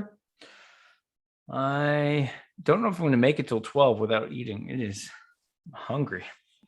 Why don't we take 15 minutes? I think everybody can take that or appreciate it. How about that? Let me get to some of the other labs. We can kind of code do that because some of the further labs we'll have to pause for a lot longer. Okay, cool. And they could be kind of mixed up there. Plus, I only have an hour and 13 minutes to get through 150 more slides. All right, we'll flex from this. All right, let's talk about GeoIP. So by default, Wireshark does not come with any type of GeoIP database, but you can get free or paid versions of GeoIP databases. So a while ago, you used to have to restart Wireshark. Now it almost never happens that you need to restart. So if you do have any issues or you're not seeing it, just try restarting Wireshark and you should be good. So the max mine database, I give you the geoip.zip. If you open that up, you're going to find 3 database files. The reason I give it to you, they are from, I don't know, 2017, 2018, something like that. They're old. Just so we have the same answers in our labs. If you get the newer version, there may be new association with some of the GeoIP stuff, and you're going to say it's North Korea. I'm going to say it's Russia. We're just going to get different answers. So for consistency, you've got the old version. Of course, you can go download, and I would recommend downloading the newest one for production or real world stuff. But we're in a lab environment, so you've got 3 database files: GeoIP2 city, GeoIP2 country, GeoIP2 ASN, and we're going to import those into Wireshark. Another caveat: if you go to the website to download the fresh version, this threw me off for hours of troubleshooting. Is that when you download it from their website, it'll be like tarred up, then gzipped, then zipped. And it's like 3-4 versions of compression. And then when you finally get down to unzipping and uncompressing everything, you'll find 3 directories: a GeoIP city, country, and ASN. If you try and grab those 3 directories and put it in a folder for Wireshark to look at, it will not look at it. Wireshark needs all 3 .mmdb files, the database files, to be in the parent directory it's looking at. It will not recursively look below that. So you're going to see those .mmdb files after you unzip the geoip.zip file that I gave you. Depending on what operating system you are, you're going to dump it into a directory. It doesn't have to be these directories. These are just the defaults, or the ones that I find convenient.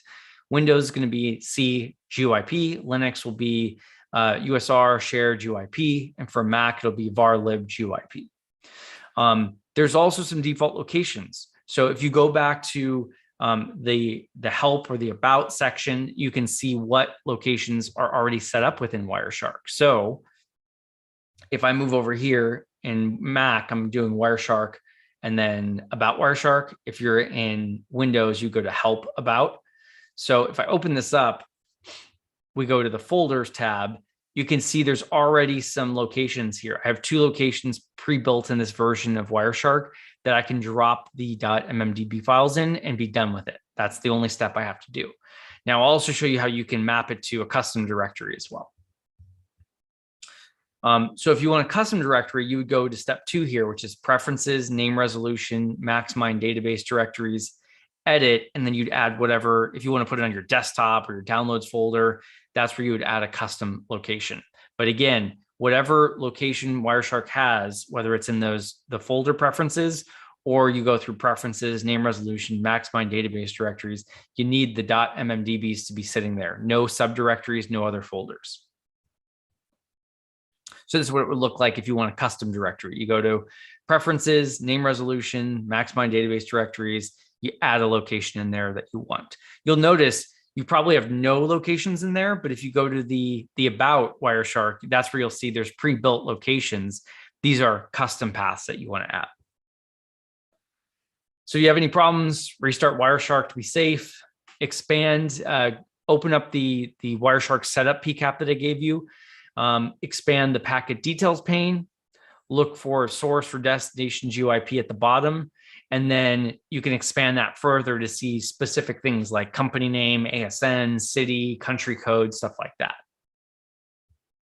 So it should look something like this. You expand Internet Protocol version 4, you expand, again, this packet. If you look at the source and destination IP, the sourced IP is a 192.168 address. It's a Class C private IP.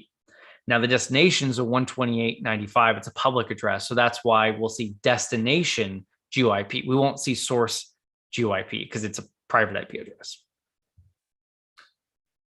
Okay, I think this is a repeat there. We've already talked about that. So you can do a couple cool things with this. We can add them as columns, and that way we can sort by country or company. So you can quickly see, right? This doesn't, I want to be very clear, by adding this in, this is not an indicator of compromise. So packet 1, Amazon.com. I don't want you to say, oh, that's legitimate. Packet number 2, China. Oh, that's bad. No, that's not what I'm saying at all. We're trying to get different data points and metadata in front of you so that you can come to your own conclusions about the data you're looking at. You need to think about baselines. You need to think about baselines for your network, the protocol. You need to think about where your company does business in. You need to think about, all the different things out there and not just come to conclusions. This is one big thing that bothers me when I interview a lot of people for my current role. When I'm trying to get new analysts and I give them a technical assessment and I show them things like a scheduled task being created and they say, oh, that's it's a bad guy doing persistence. Like, 1, how do you know it's a bad person? 2, anytime a scheduled task, even if it is a bad person doing it, does not mean it's persistence. It could be used for privilege escalation. It could be for persistence. It could be for masquerading. It could be for evasion. There's many different reasons. So coming to these conclusions because you've seen it once before or someone said that is not a good analysis of what's going on. So I want to be very clear on this. These are data points to help you in your analysis. These are not things to look at and say, that's bad, that's good, etc. So we can grab these and we can now very quickly see and pivot on things, right? If you are working for a hospital or a medical company and you only have customers in, let's say, Pasadena, California. Well, yeah, this stuff here for China and New Zealand and wherever else might be something I look at. But if I'm running a global company with global customers, it's not as suspicious. So you need to really think about where you're at, add more information. Now I see, in this case, we see data going to and from China on port 8080, a little more suspicious, right? But we're adding different things together. We see data going to and from China, port 8080, and it's a file that was transferred was a.png, but it's really a binary, ultra suspicious, right? So we're just adding data points to help us come to a conclusion, but don't make your conclusion with lack of data or just because you've seen something before. So what you're going to do here is you're going to, you can create a new profile or you can go to the HTTPS traffic profile, extract those, the GeoIP zip, pull those .mmdb files, drop them into the pre-built directory or add in a custom path if you want to put it on your desktop or something like that, and then add a column for source destination IP. So let me show you real quick and then I'll let you get to it. Again, I'm going to go to my about because this is where I put things, folder. Now, You can see I go to the pre-built location here. I just dropped in these .mmdb files. And because I dropped them in there and I didn't even need to add a custom path, I'll put this down here. Then if I expand Internet Protocol version 4, scroll to the bottom, here I see destination GeoIP. And if we look here at where the data is coming from and going to, source is a private IP address, destination is public. That's why I'll see this. Now I can expand on this and I can say, I'm really interested in the 2-letter country code of source or destination IP. So I'm going to apply, right click, apply as column. And it's going to go all the way to the right. So I have to scroll, move it over. Okay, and see, this bothers me because it's so long. It's source or destination GeoIP ISO 2-letter. No, it's way too much space you're taking up. So I go right click, edit column, and we can do country. And now I can get some real estate back here. Okay. And now I just want to show you another thing before we go in, how helpful this is. We can sort. So if I click on country, it's going to show us here, okay, SG. And so this is for Singapore, right? So I can sort now. Okay, I've got China, Singapore, and US. Those are the 3 countries that are in this PCAP. So very quickly, I can see where traffic's going to and from in my environment. Super helpful. Another thing, so check this out. So if we wanted to see, I mean, you can manipulate this in many different ways. You say all traffic in the US, we're going to assume is pretty good. Yeah, there could be some bad stuff, but I'm really doing my hypothesis on data going to and from outside the US. So this source or destination GeoIP 2-letter country code, right click, prepare as filter, right? We talked about this earlier, and then not selected. So now look what it did. It did a exclamation point, not IP GeoIP country code US. If I press enter, now we see all traffic.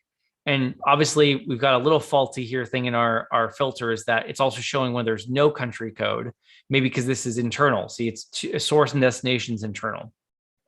I can fix that. But in the meantime, now we're seeing traffic to and from any country outside the US, right? So this is one way you can filter down. And we went from 8,330 packets down to 924 packets. So we're filtering out known good or probable good and focusing on other stuff. So I could also, I'm probably going to screw this up in real time, which is going to be fun, but I could do and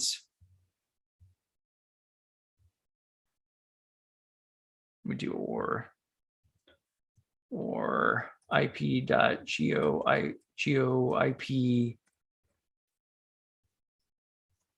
country ISO. And then I can't remember if it's like null or there was a way to do this as well.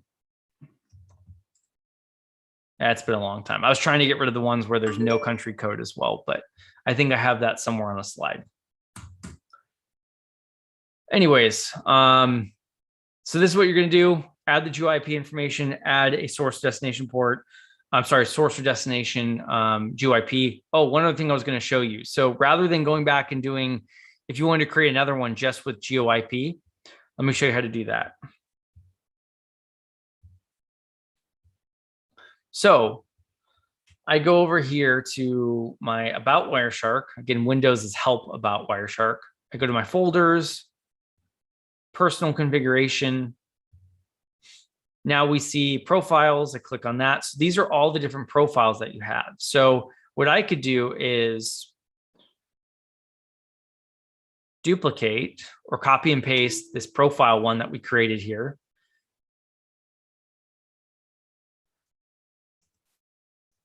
Call it GeoIP, right? So it's the same thing. I took the CSA template that I created, and now I have CSA template GeoIP. Close this. And you could obviously extract the profiles.zip and just drop them in there so you have all my profiles too. Now look, all of a sudden I have template CSA LA GeoIP. it has already, the time is in UTC. I've got my source and destination port. It's left aligned. So I don't need to do that from scratch. Now I just go to some packets here.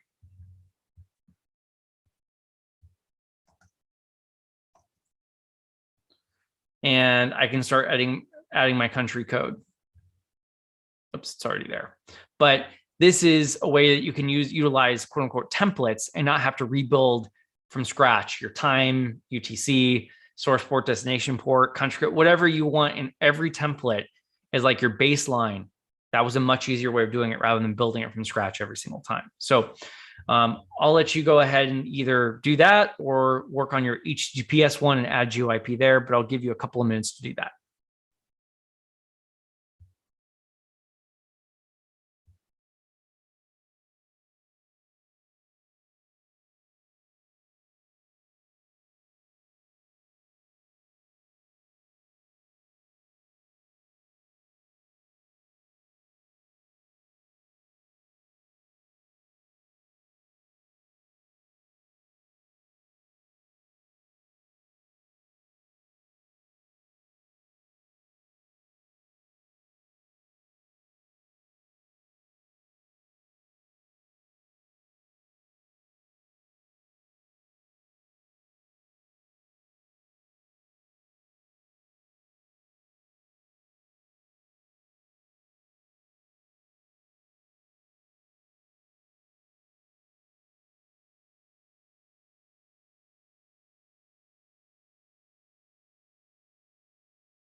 And for those, if you have any questions, if you get stuck at some point or as simple as that, hey, where do I go and add the folder?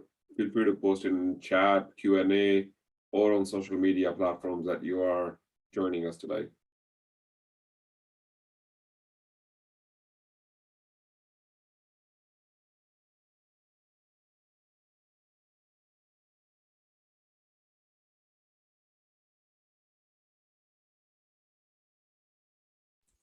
And once you're done, you can put a thumbs up or just let us know you're done so we can move forward.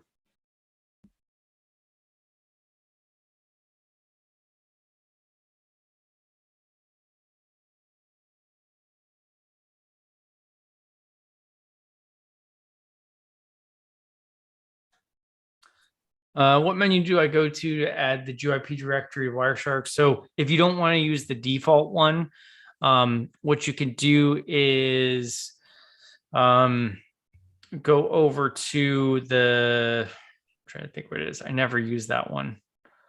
I'm gonna have to go back here and see. I think it's in preferences, name resolution. Yeah, thank you. Preferences, name resolution, and then you scroll all the way to the bottom. And here it is, max mine database directories. I don't know where the pop-up went. Yeah, the easiest would be, I would say, use the default one. That's what I did, at least. I went in, I'm using Windows for this lab, so I went to see GeoIP and just placed those 3 files that Mike had given us.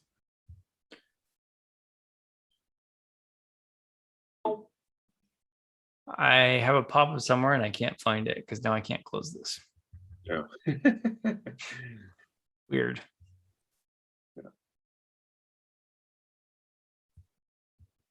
Yeah, I have no idea where the window is, but. You want to stop sharing and minimize everything? And I might just close out. yeah, sure. That's fine. Let's see. In the meantime, for those who have downloaded GeoIP folder from Mike's Git, make sure you actually go into folder and pick up the MMDB file and then place it.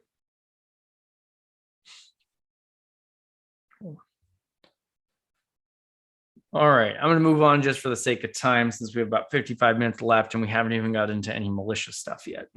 Let's do it. Okay, some filter buttons. So found out about these more recently, and I absolutely love it. Oops, wow, went fast.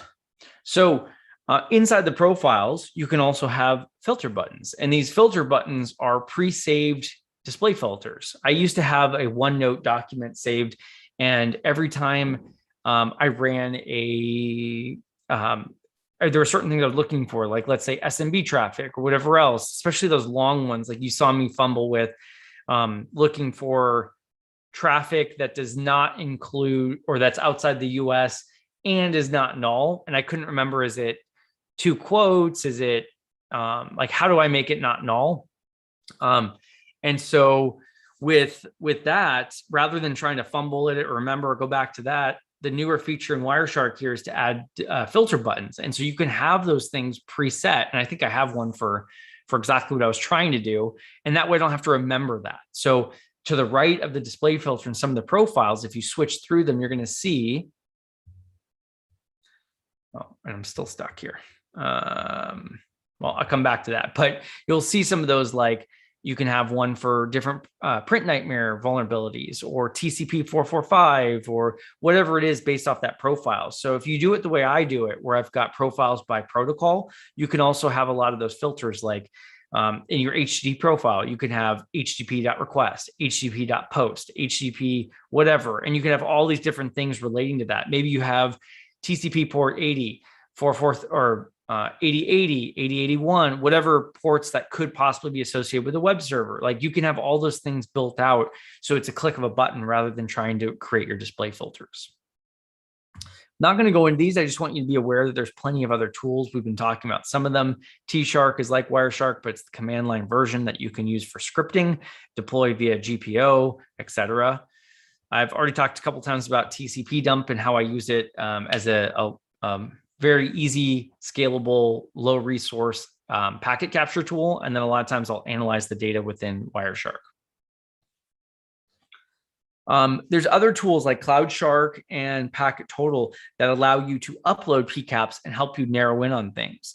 One warning about these tools: anytime you upload a file, whether it's VirusTotal, Packet Total, CloudShark, whatever, is many times that becomes public domain. So if you could imagine you're capturing packets and then uploading it for everyone else to see, you got to be very careful with what's in that.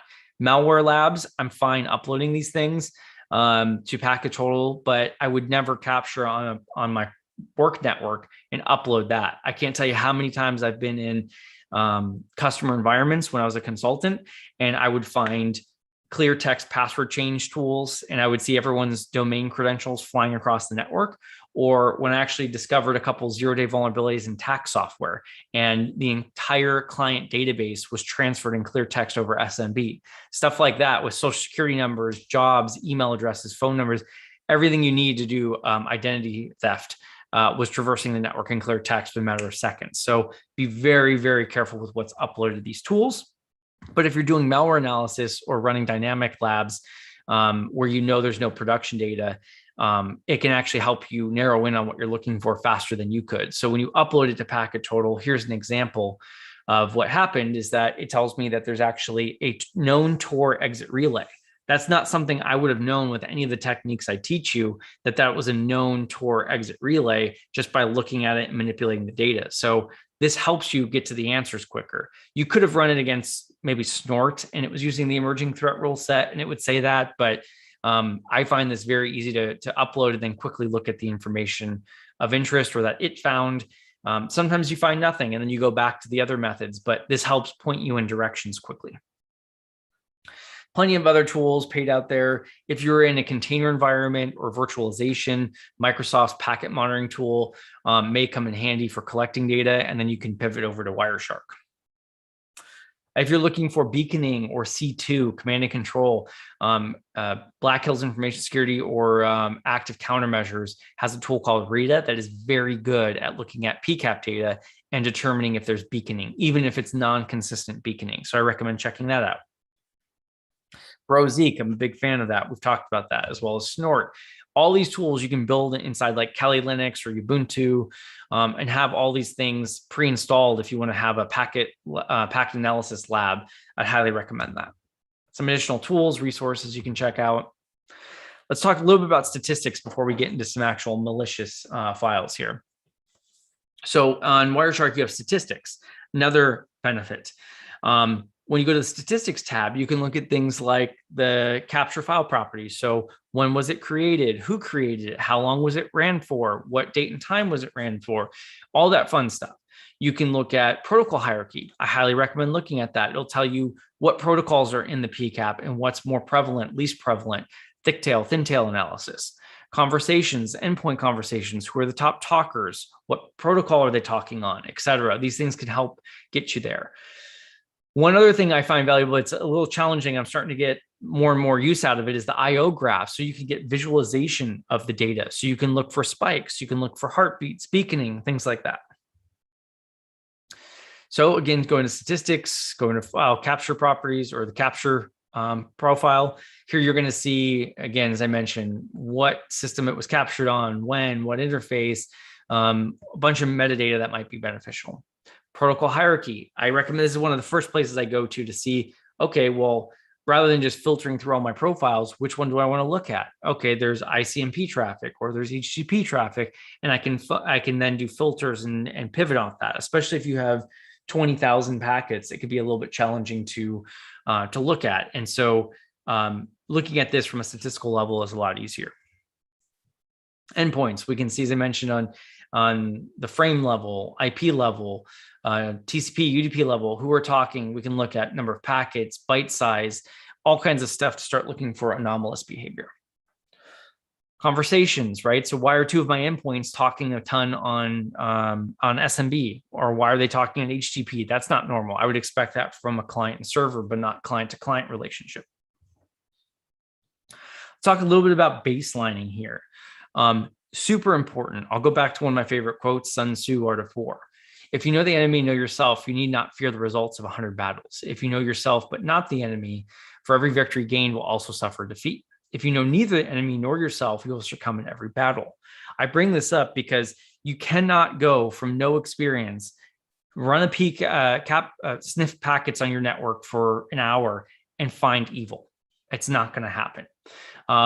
What you need to do is you need to baseline. You need to know, you need to do research, threat intelligence on your enemies. You need to know yourself really well, because if you can find normal, you'll then find evil. Without doing that, without baselining your network protocols, it's very difficult to find anomalous behavior. That's why we have a challenge. I would love to go hire junior people and train them up to be threat hunters, but I need people in my team that know these things really well. They know how many SVC host processes they should see. They know, what LSAS should be doing and who should be touching that and what processes and users should be touching that, because then you can start seeing things outside the normal. But if you don't know any of those things, it's very difficult to find misuse of those protocols, processes, technology, et cetera. I'm going to skip over this one. So here's just one example. Without this slide, does anyone know the TTL value for Windows systems? If you don't, these are important things, seeing that it's at 128. Well, what about Mac or Linux systems? 64, Solaris, 254. If you don't know those things, you're looking at Wireshark. How are you going to identify and pinpoint when, wait a second, I have a Windows environment, but I'm seeing TTLs of 254, something's going on.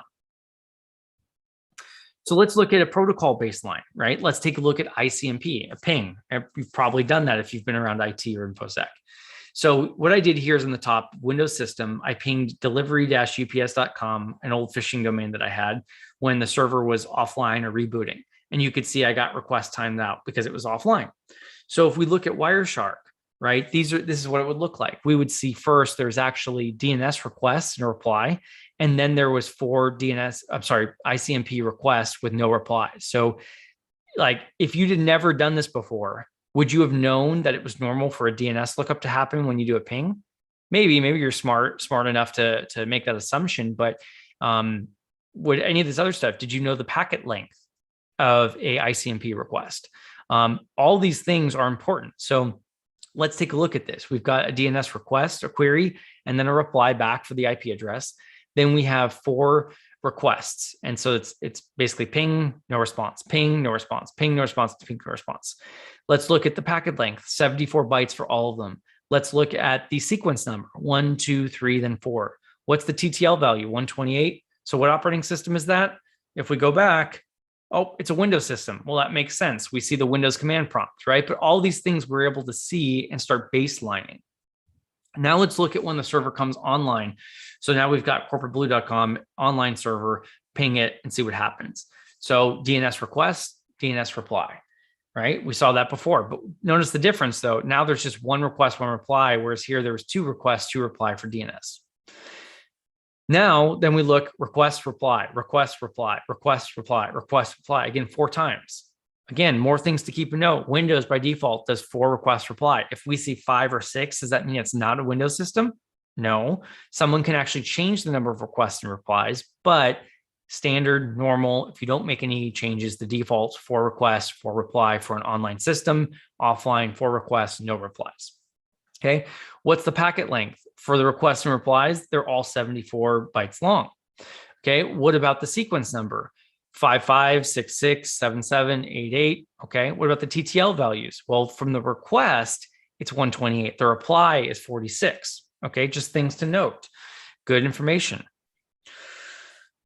Okay. We're going to come back to that. So keep those things in mind. Now, I have many other common protocols for you to look at. So go into the common traffic folder within the labs zip, and you'll see other things like ARP, DNS, MySQL, Telnet. We don't have time to go over them right now, but I want you to open those. And if you've never seen what Telnet looks like, what FTP looks like, you need to go look at those things and understand what's normal before you can start identifying anomalous or abuse of Telnet, DNS, et cetera, right? Because if I asked you, if I gave you a PCAP file and there was 10,000 DNS packets, could you identify which are normal or which one is exfiltration over DNS or a tool like DNSCat? Probably not. But if you've looked at what normal DNS traffic looks like, then you look at exfiltration, you're going to be able to pinpoint those anomalous behavior or abuse of that protocol. Okay. Some other things here, you can come back to these, but these are different ways of trying to pinpoint or filter out known good and look for evil stuff, different display names. We can actually look and find host names using some different queries here. Okay, not enough time. One more sample before we get into the first easy lab. So user agent strings. If you're not familiar with user agent strings, they're essentially the browser or the device going out to a web server, telling it what device it is. The reason I bring this up is that you may be able to filter out known good user agent strings and then find malicious use, right? Like, could you imagine if you said, all right, I'm looking at all HTTP traffic, but then I'm going to filter out my Chrome and my Firefox, and let's see what's there. All of a sudden you see things like Nmap or Dirbuster or Kali Linux, right? These are things you can quickly pinpoint by removing normal or known good in your environment.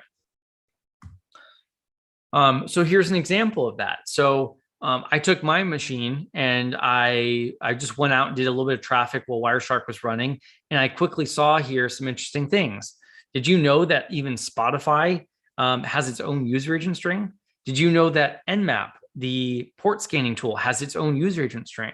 It was probably the biggest aha moment in my career when normally I was on the pen testing side, but I went to a red versus blue event. I was on the blue side. I was looking at Splunk and I was looking at web server logs, and I saw Nmap scripting engine, and it blew my mind. I asked the host, what is this? Can you explain this? Obviously I know what Nmap is. And he said, yeah, it's the user agent string. I said, well, that's probably because the other guy has no idea what he's talking or doing, and he just did something stupid. He should use the stealth commands. The guy said, no, even when you use the stealth commands and you go you lay low using Nmap, it's still the same user agent string unless you modify that. I was like, this is impossible. I've been, using this tool, and you're telling me all someone has to do is look at the web server logs and they would see that I was doing port scans. He said, yeah. So a lot of people don't realize this, even pen testers, red teamers. I mean, this is a way. Could you imagine if you look through Wireshark, show me everything that's not a normal browser, and you'd find all kinds of weird things: Spotify, Nmap, Dirbuster, Metasploit, stuff like that. It's going to be popping up all over the place, and you're going to be shocked with what you see. So things like Nmap, Dirbuster, Kali, all kinds of stuff, you're going to be able to pull those out, and you could start, again, filtering out known good. So you could use the http.user_agent contains and look for those. So you could either filter out known good, or you can look for bad ones. You can go look up a list of user agent strings for pen testing tools. And I mean, like Cobalt Strike. I mean, you could look for all these keywords in user agent strings, and I bet you'd find some really interesting things and disrupt some pen tests where those pen testers thought they were all stealthy, and here they were using default user agent strings. Let's take that a step further. Did you know that, so when, hopefully you know what a download cradle is, and we see this all the time when adversaries are using PowerShell to download their tools. So they'll give you a Word doc through phishing, macro does a download cradle. It's all in memory using net or a new object system, net, web client, download file, malicious.exe or whatever it is. Well, what's interesting is that the RFC 2616 says that browsers, or essentially even PowerShell that's trying to request a file from the internet, should have a user agent string, but it's not required. Okay, so does PowerShell? No, it actually doesn't. PowerShell does not have a user agent string. I don't know why. You could probably Google it. But what I find interesting is, okay, well, if Nmap and Dirbuster and our computers are all using user agent strings, how often is it that a browser or a tool going out to the internet is not using a user agent string? It's pretty rare. It's pretty rare. From what I've seen, there may be some other tools that I haven't seen, but it's very rare. So why don't you create a display filter or capture filter that looks for HTTP requests like a download cradle, and where the user agent string is null or blank? So you could do that with the display filter I have up there, and that will show you anytime someone has a download cradle. I'm sure you'll find some other false positives, but that's an interesting way to look for PowerShell download cradles. Okay, so let's go into our first actual malicious lab here. It starts off very easy. We'll expand in complexity. I just want to show you a couple packets in the beginning. So here's our scenario. The network admin, Betty, interrupts you as you're reading Peter Kim Hacker Playbook 3, just as you were getting to your new pen test lab setup. Yes, Betty, you ask, with an annoyed tone. I was working with Palo Alto support this weekend on updating our firewall rules. Noticed something unusual in the PCAP. Can you take a look? Unfortunately, Betty's laptop has a blue screen of death when you got back to her desk, and the PCAP was corrupt. However, she did have a screenshot. So you put down your book and take a look at the screenshot. Okay, these are things I look for. You don't necessarily have to write all these down, but I try and create my executive summary. I look for details, any IOCs. I jot those down while I'm doing my analysis. So in the chat, let me know what you see here. We did a baseline of ICMP. So now that we did the baseline, tell me things that stand out to you. So for one example, just things that you might point out is that, well, it may not be a Windows system, because in Windows, we saw a ping request. Request reply 4 times. We saw those pairs. I see a lot more here from the same IP addresses. So yes, someone can change the default, but it may not be the default settings of a Windows system. So just call out anything that's different than what we saw in those baselines. Let me know what you see.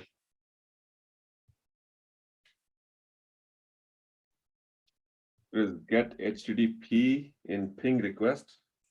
Oh, you found it really quickly. Normally that's the one I have to keep poking and giving hints on.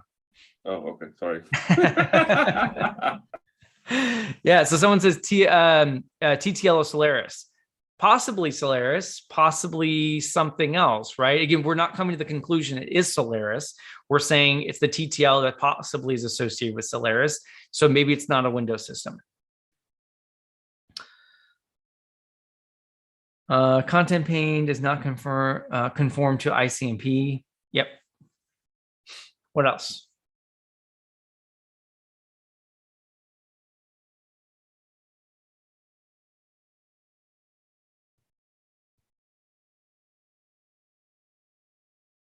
For the sake of time, I'll give you a couple more here. So the things that stand out to me when we look at this, yeah, someone else says echo reply length column. So look at the length. It's 704, 82, 302, 82, 107.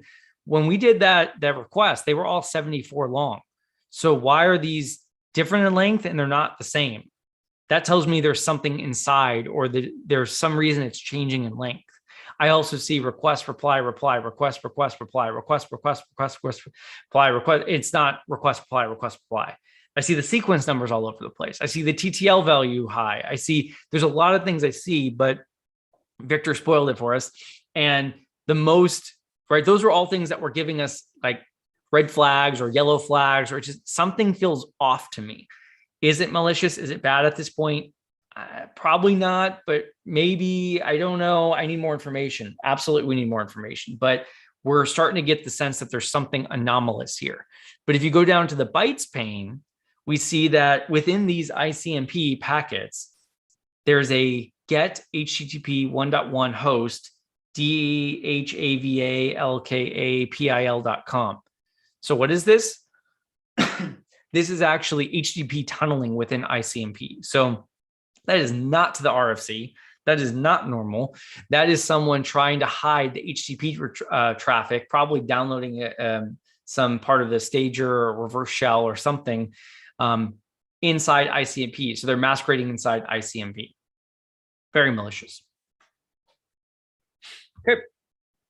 This lab is now for you to do. So the scenario is, as you're walking to the break room to get more cold brew coffee, you bump into George, who says he's been meaning to call you all day about a possible incident, but he's been swamped with TPS reports. After his lunch break, he noticed that a sensitive document was open in Notepad, and he's sure he wasn't looking at that document before he left. There was also a black window open on the in the background saying something about North Carolina. Can you take a look into it? George asks. So open up the labs directory. There's a folder called netcat exfil, and then open up netcat-exfil pcap-ng for me. Okay, call it out in chat as you find things of noteworthy.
David points out packet 4 says this text file.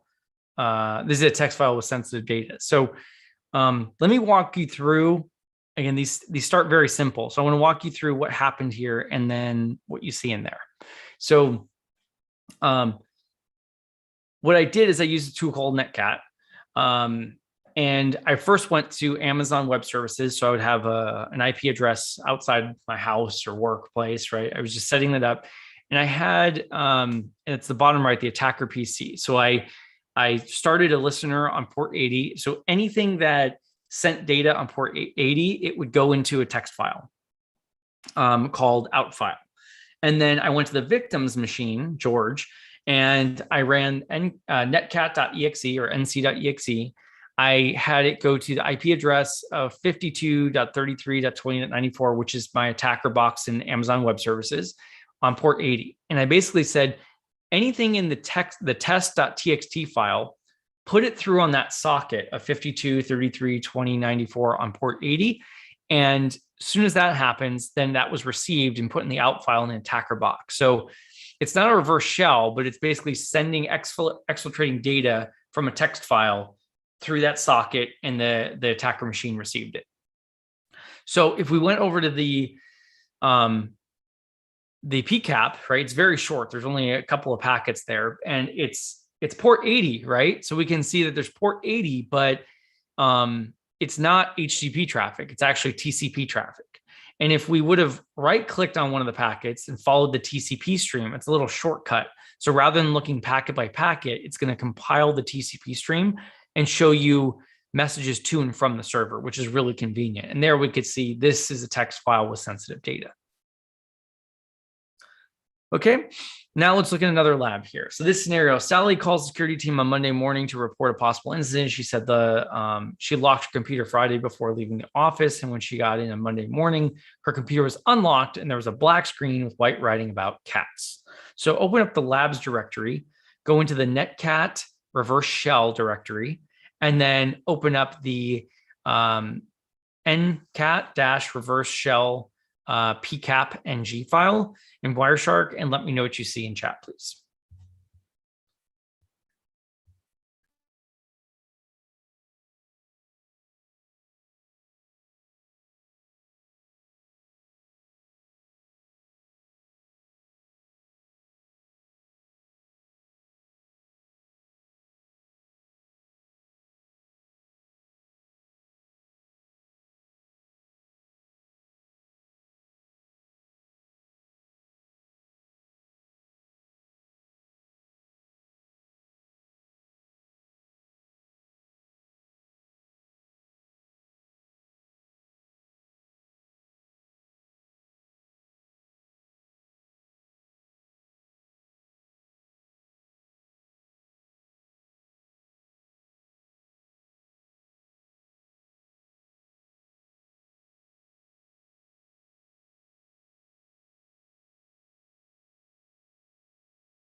Okay, TCP stream shows corporate blue downloads NCAT and other variants.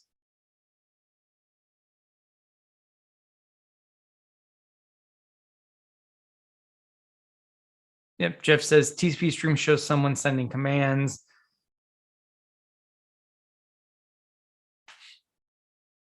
Okay, so let me, as we're going through this again, for the sake of time, let me just show you what happened on the attacker side and what you're seeing then within Wireshark to kind of put it together. So similar thing, I've got a Lightsail instance in Amazon Web Services.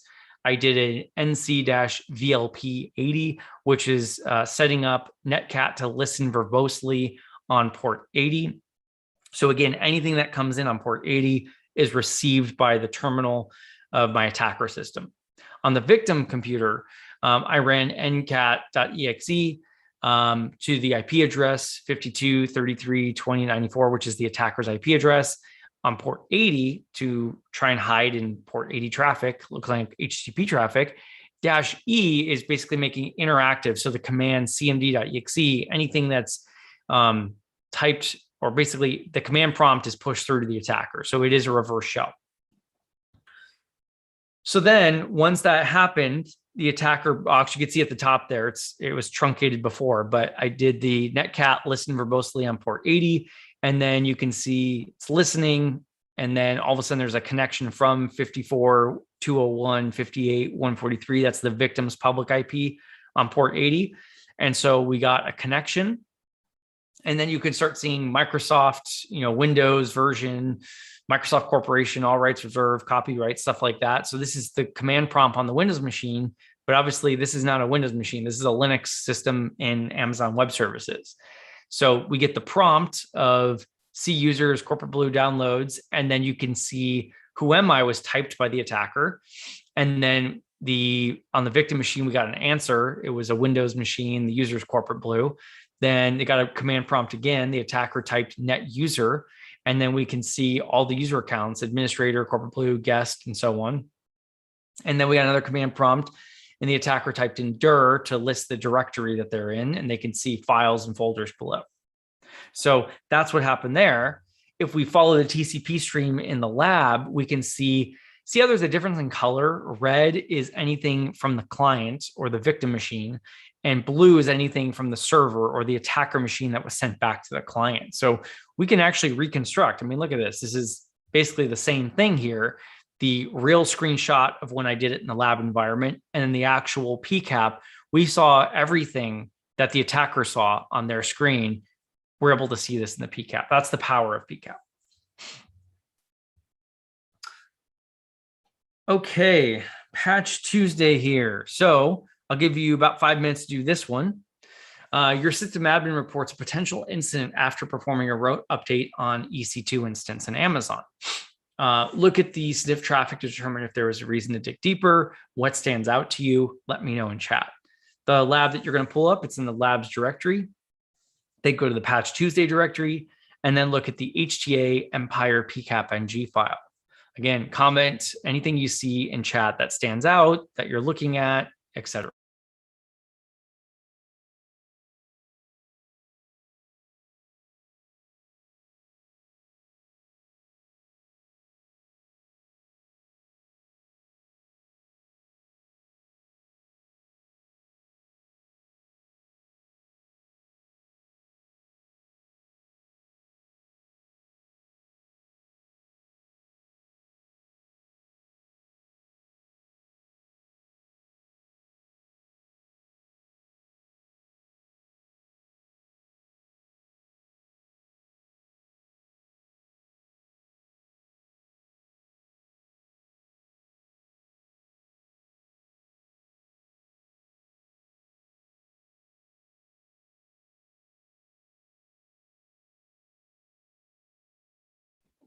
I like it how you all, how you got us all hooked on TCP stream, and now all of a sudden you throw TLS in here. Everything is encrypted.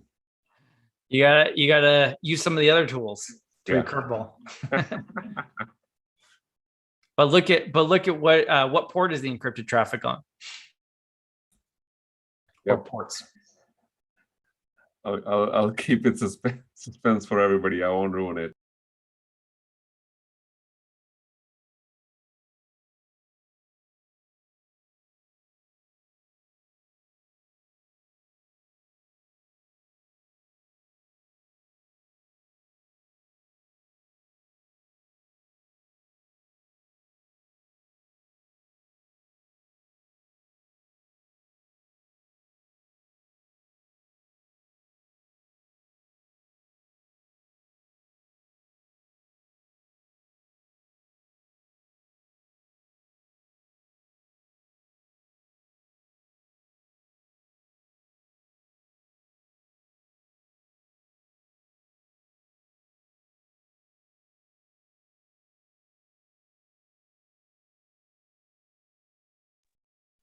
Anything in chat, comments? What are you seeing?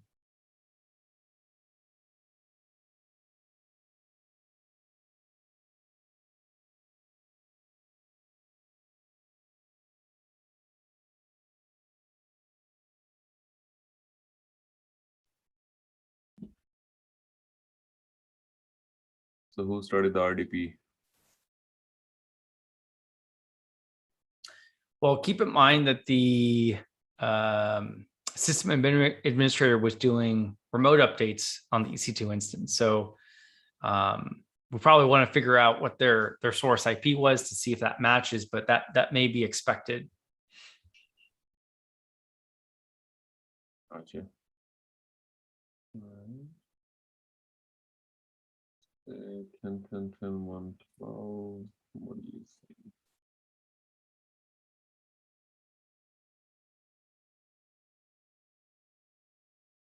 think?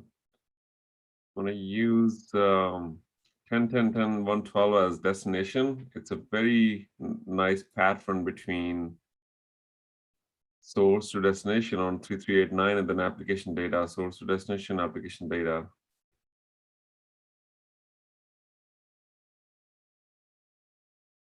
And then you have 443.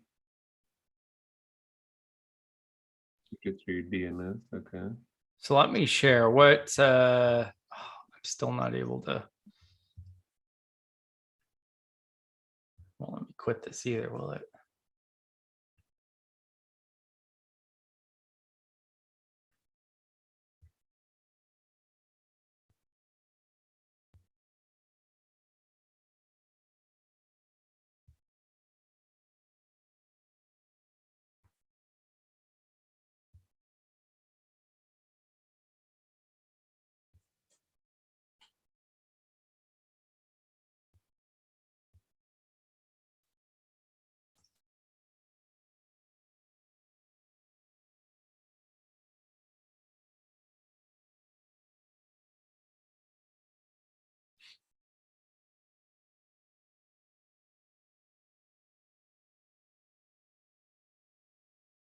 Okay, so what are you looking at, Victor?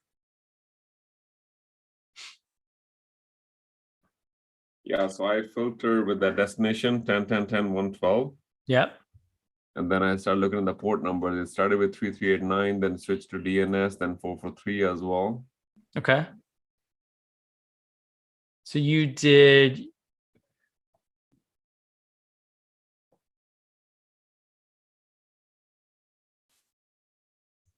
Any traffic to or from this IP? Yeah, because you said there was an internal person, right, who was doing patching. So I'm assuming that would be the. So it started there. Okay. One other thing that might have helped too is if you go to statistics and then conversations, and then I don't know why my pop-ups are just not going anywhere. Oh, maybe here it is. Is this one it? So then you could see those top talkers and you're saying this one was interest 10, 10, 10, 112. And so you might be able to see too here all the different port numbers, and that might have popped out that you see 443, 80, 80, 80. Yep. Okay. One other thing, this is probably it, but one other thing I see a lot, if RDP, we weren't sure on this, I might have done TCP.port equal 3389, and then not, if we want to get rid of the noise. So now we went down from 3,000 to 1,000 packets too. Yeah, no, we see, if you do the stats again, now we can see the unique ports to your point, right? Yep. Yeah.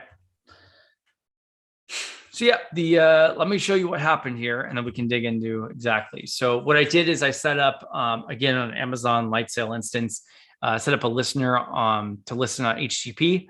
I set up an out file in my www directory of adobe-update.hta. So I created essentially a reverse shell that's going to work in memory on the system. So if they were doing endpoint artifacts, they wouldn't have seen this. This is running in memory. So then I said this is again the attacker machine. I put it in my www directory. So if someone goes to the website through like phishing, they would download this Adobe update. So you can imagine I sent a phishing email. You need to update Adobe. This is the IT department. Go to this website. They download it. So that's my stager. Then did the whole phishing thing. Person downloaded the file and executed it, and then we get an agent back. So very similar to Meterpreter or Metasploit. I've got my listener. You can see a compromised two systems there. I've got reverse shells. So one thing I did when I was looking at the Wireshark file is I actually looked at the HTTP objects because there was some HTTP traffic. If we would have went into the statistics here and the hierarchy, protocol hierarchy, I would have seen that there was, a lot of TCP. I see a lot of TLS, but then I also see 2.4% or 30 packets as HTTP. So immediately I think of, okay, file export objects, HTTP. Okay, none of these are really important, but then I see here Adobe update.hta. I also see something else of interest here.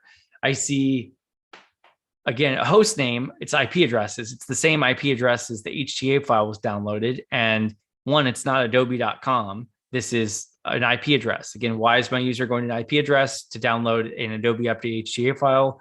Very concerning. But then after that, I see it switch over to 8080 and I see a get, process, news. But I mean, maybe a news page is changing, but I don't know about you, but why this concerns me that there's news.php is 38 kilobytes and then it's 338 bytes. Is really the news changing? What about process? Why is it almost double the size 3 packets later? I mean, that's like milliseconds. So all of a sudden the website's changed in size every time. These now become a little more consistent. But, from obviously setting this up, I can tell you this is command and control. I'm sending commands. That's why the file size keeps changing, because my commands keep changing. One other thing is if we would have taken that Adobe HTA file out, or we would have even followed the TCP stream, then we see PowerShell encoded in base64, which is obviously incredibly concerning. And so we don't even need to download that to disk. What I could have done here, I just click on it and it's packets 1776. We also see now it's out of the US. That might be concerning. It's in Ireland. I'm going to go ahead and follow TCP stream, and you could see it here. So the client did a get for that update.hta file. The server responded and provided it with a base64 encoded PowerShell. And we can see that because we've got some padding at the end with the double equal sign. If you would have decoded it, so going back to the slides here, if you would have decoded that, then we would have seen there was a lot more, and you could read through the PowerShell here. But essentially, I took this what we saw on the screen there. I then decoded it in my Linux system, and we can see there's more PowerShell and all kinds of other funny stuff going on. All right, we probably have time for one more lab. Let me pick a different one for you. Let's do...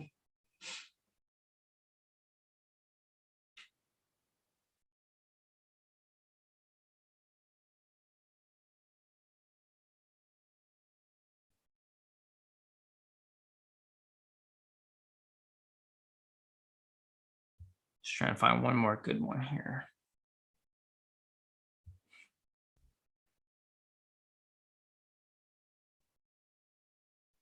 In the meantime, if you have any questions, go ahead and post it. I know we have about 11 minutes before we wrap up. So if you have any questions for Mike, please post it in Q&A. Thank you. All right, let's do this one. I was going to do the ransomware one, but we'll do this one. Okay, so here's a scenario. Snort IDS alerts on potentially malicious executable being downloaded by a network administrator. The network admin is on break, so you must dig into the captured network traffic to determine if the download is evil or false alarm. So you're going to go to the labs, download network tools directory, and then open up lab-download-network-tools.pcap.ng there. Okay. And as usual, let me know in the chat what you're seeing, what you're thinking of, comments, concerns, anything that just stands out to you.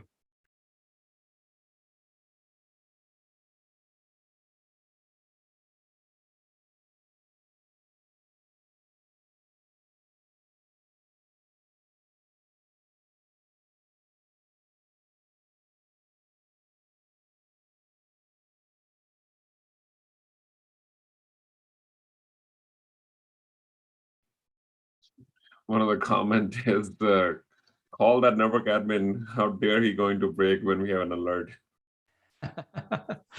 He is very good about his work-life balance. So Yeah. Slack is off, everything. Funny.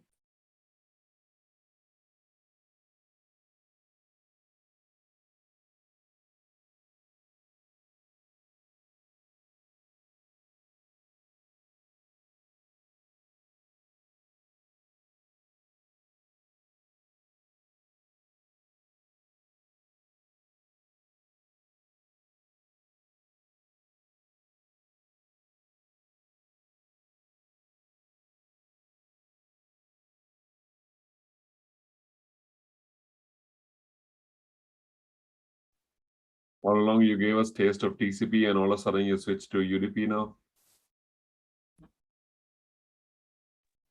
I'm trying in my head to remember exactly all the details about this one. Yeah, I think it starts with UDP and then you switch it to TCP again, I think. Oops.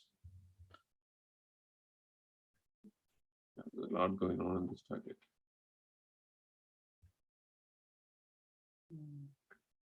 And you can see the lab. I mean, when we're done with this too, there are so many labs here for the 2-day workshop, ransomware, print nightmare, RDP traffic, all kinds of stuff. So I encourage you, Hafnium, Gozi, tons of fun ones here. But this one is network. It's in the download network tools. Yeah.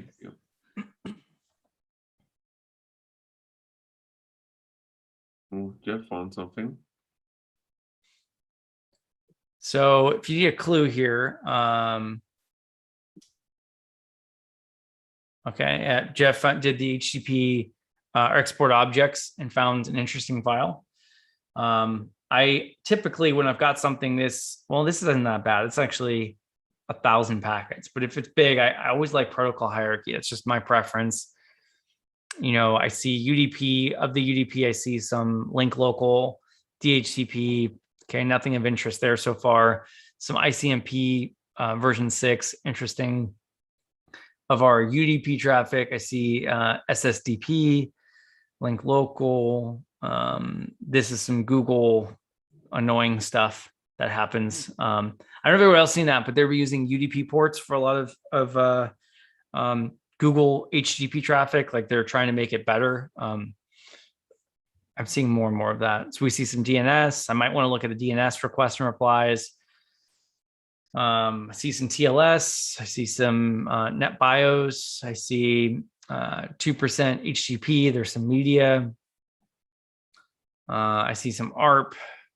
So a lot of TLS. Actually, not that much TLS. A lot of TCP, which is interesting. I would expect more TLS. But I always find HTTP easy, so I'd probably pivot over to it. I like, what are my requests here? I immediately, again, something that stands out to me is Russia. That doesn't look good. There's very few websites that go to that are in Russian. Like you'll see stuff like Ireland because of Azure data centers as well as AWS. The more you look at it, you start seeing they're like, yeah, I mean, it could be malicious, but I see a lot of stuff there. So unless I'm specifically hunting stuff around that, but Russia, I mean, there's not many. But wait a second, I also see something interesting. So I should have switched here also to my HTTP profile. I see Russia, but I also see PuTTY being downloaded over HTTP. I see ebutet. I see a couple very interesting things immediately there.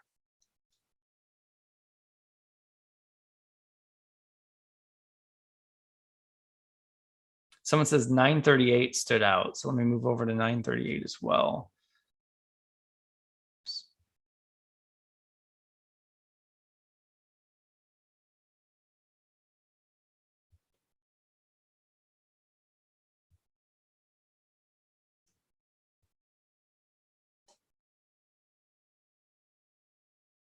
I'm curious why 938 stood out. It says PowerShell script from TCP.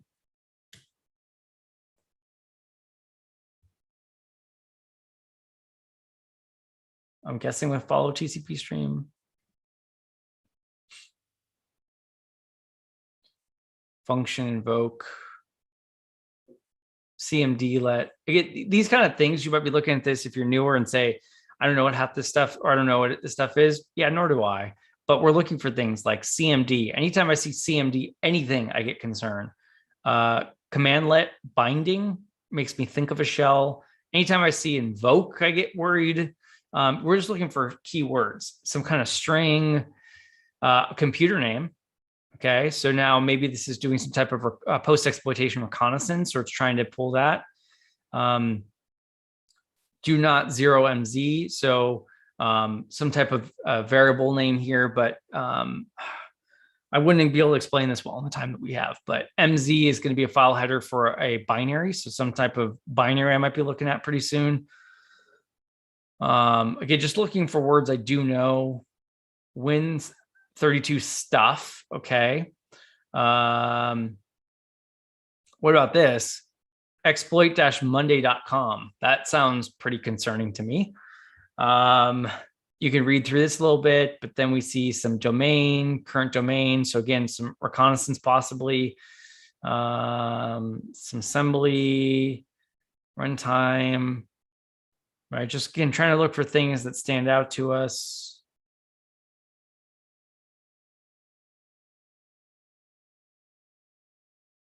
I'm just going to kind of scroll fast through some of this, but I mean, there's a lot of stuff here that's concerning. Now, PowerShell, calculate memory address,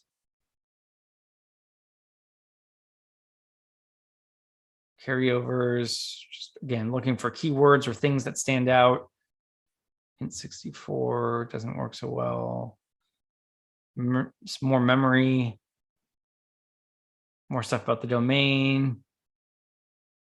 More exploitmonday.com. So there's get proc address. We could look at some of this stuff. Maybe we've got a Twitter handle. Maybe we look at that.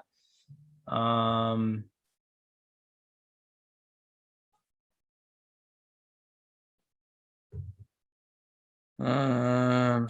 else? Give me 1 second.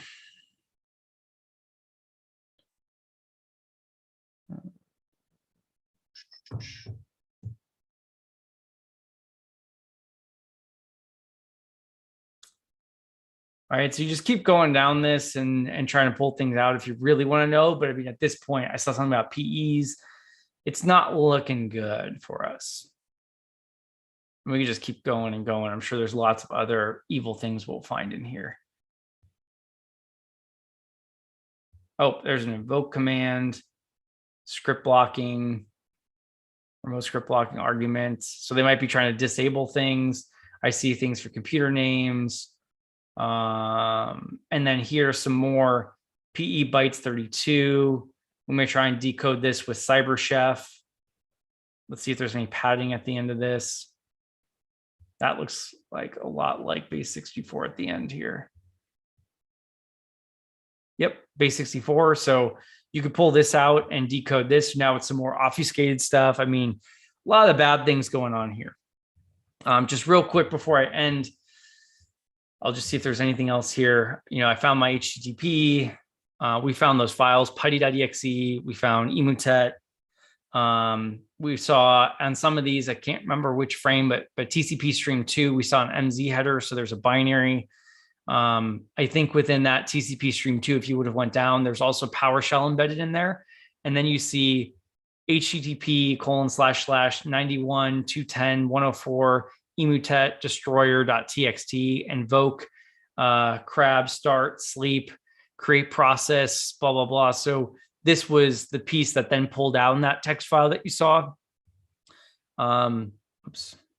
So essentially, yes, it's emutet, and this was actually an event if you look it up. Emutet was Trojanized, or sorry, putty was Trojanized with emutet and was replaced on, I think it was the putty website for a little while. So it was a real situation. I was able to grab a piece of that malware and execute it so that you could see that. So, I mean, we saw Russia, we saw the emutet file, we saw PowerShell embedded inside of a PE file. There's lots of malicious stuff that was in this that was a little funky that we should not have seen in a normal environment. So you do have, I mean, there's tons of stuff here. You can see print nightmare. You know, how to find print nightmare. You can see there's some RDP stuff here. There's some data exposure. There's even one here where you've got WannaCry and you actually see it being downloaded and executed and stuff. So all kinds of things. And if you look inside the directories, some of them even have write-ups. So there's a PDF that'll walk you through what I saw when I did this as well. So you got tons of homework, tons of things to do on your own. If you have any questions, comments, concerns, you need some help with this stuff, the best way to reach out to me is through LinkedIn. I'm on there quite a bit. It may take me a little bit of time to respond to you, but I do get on there quite a bit, and I try and help people out even after these workshops. So I wanted to thank Victor, everyone through the organization put this on. You know, a lot of volunteers, a lot of people taking time out of their day, PTO and stuff like that, to make sure you have the ability to take some free training like this. So thank you for your time, as well as all the volunteers and the organization for putting this on.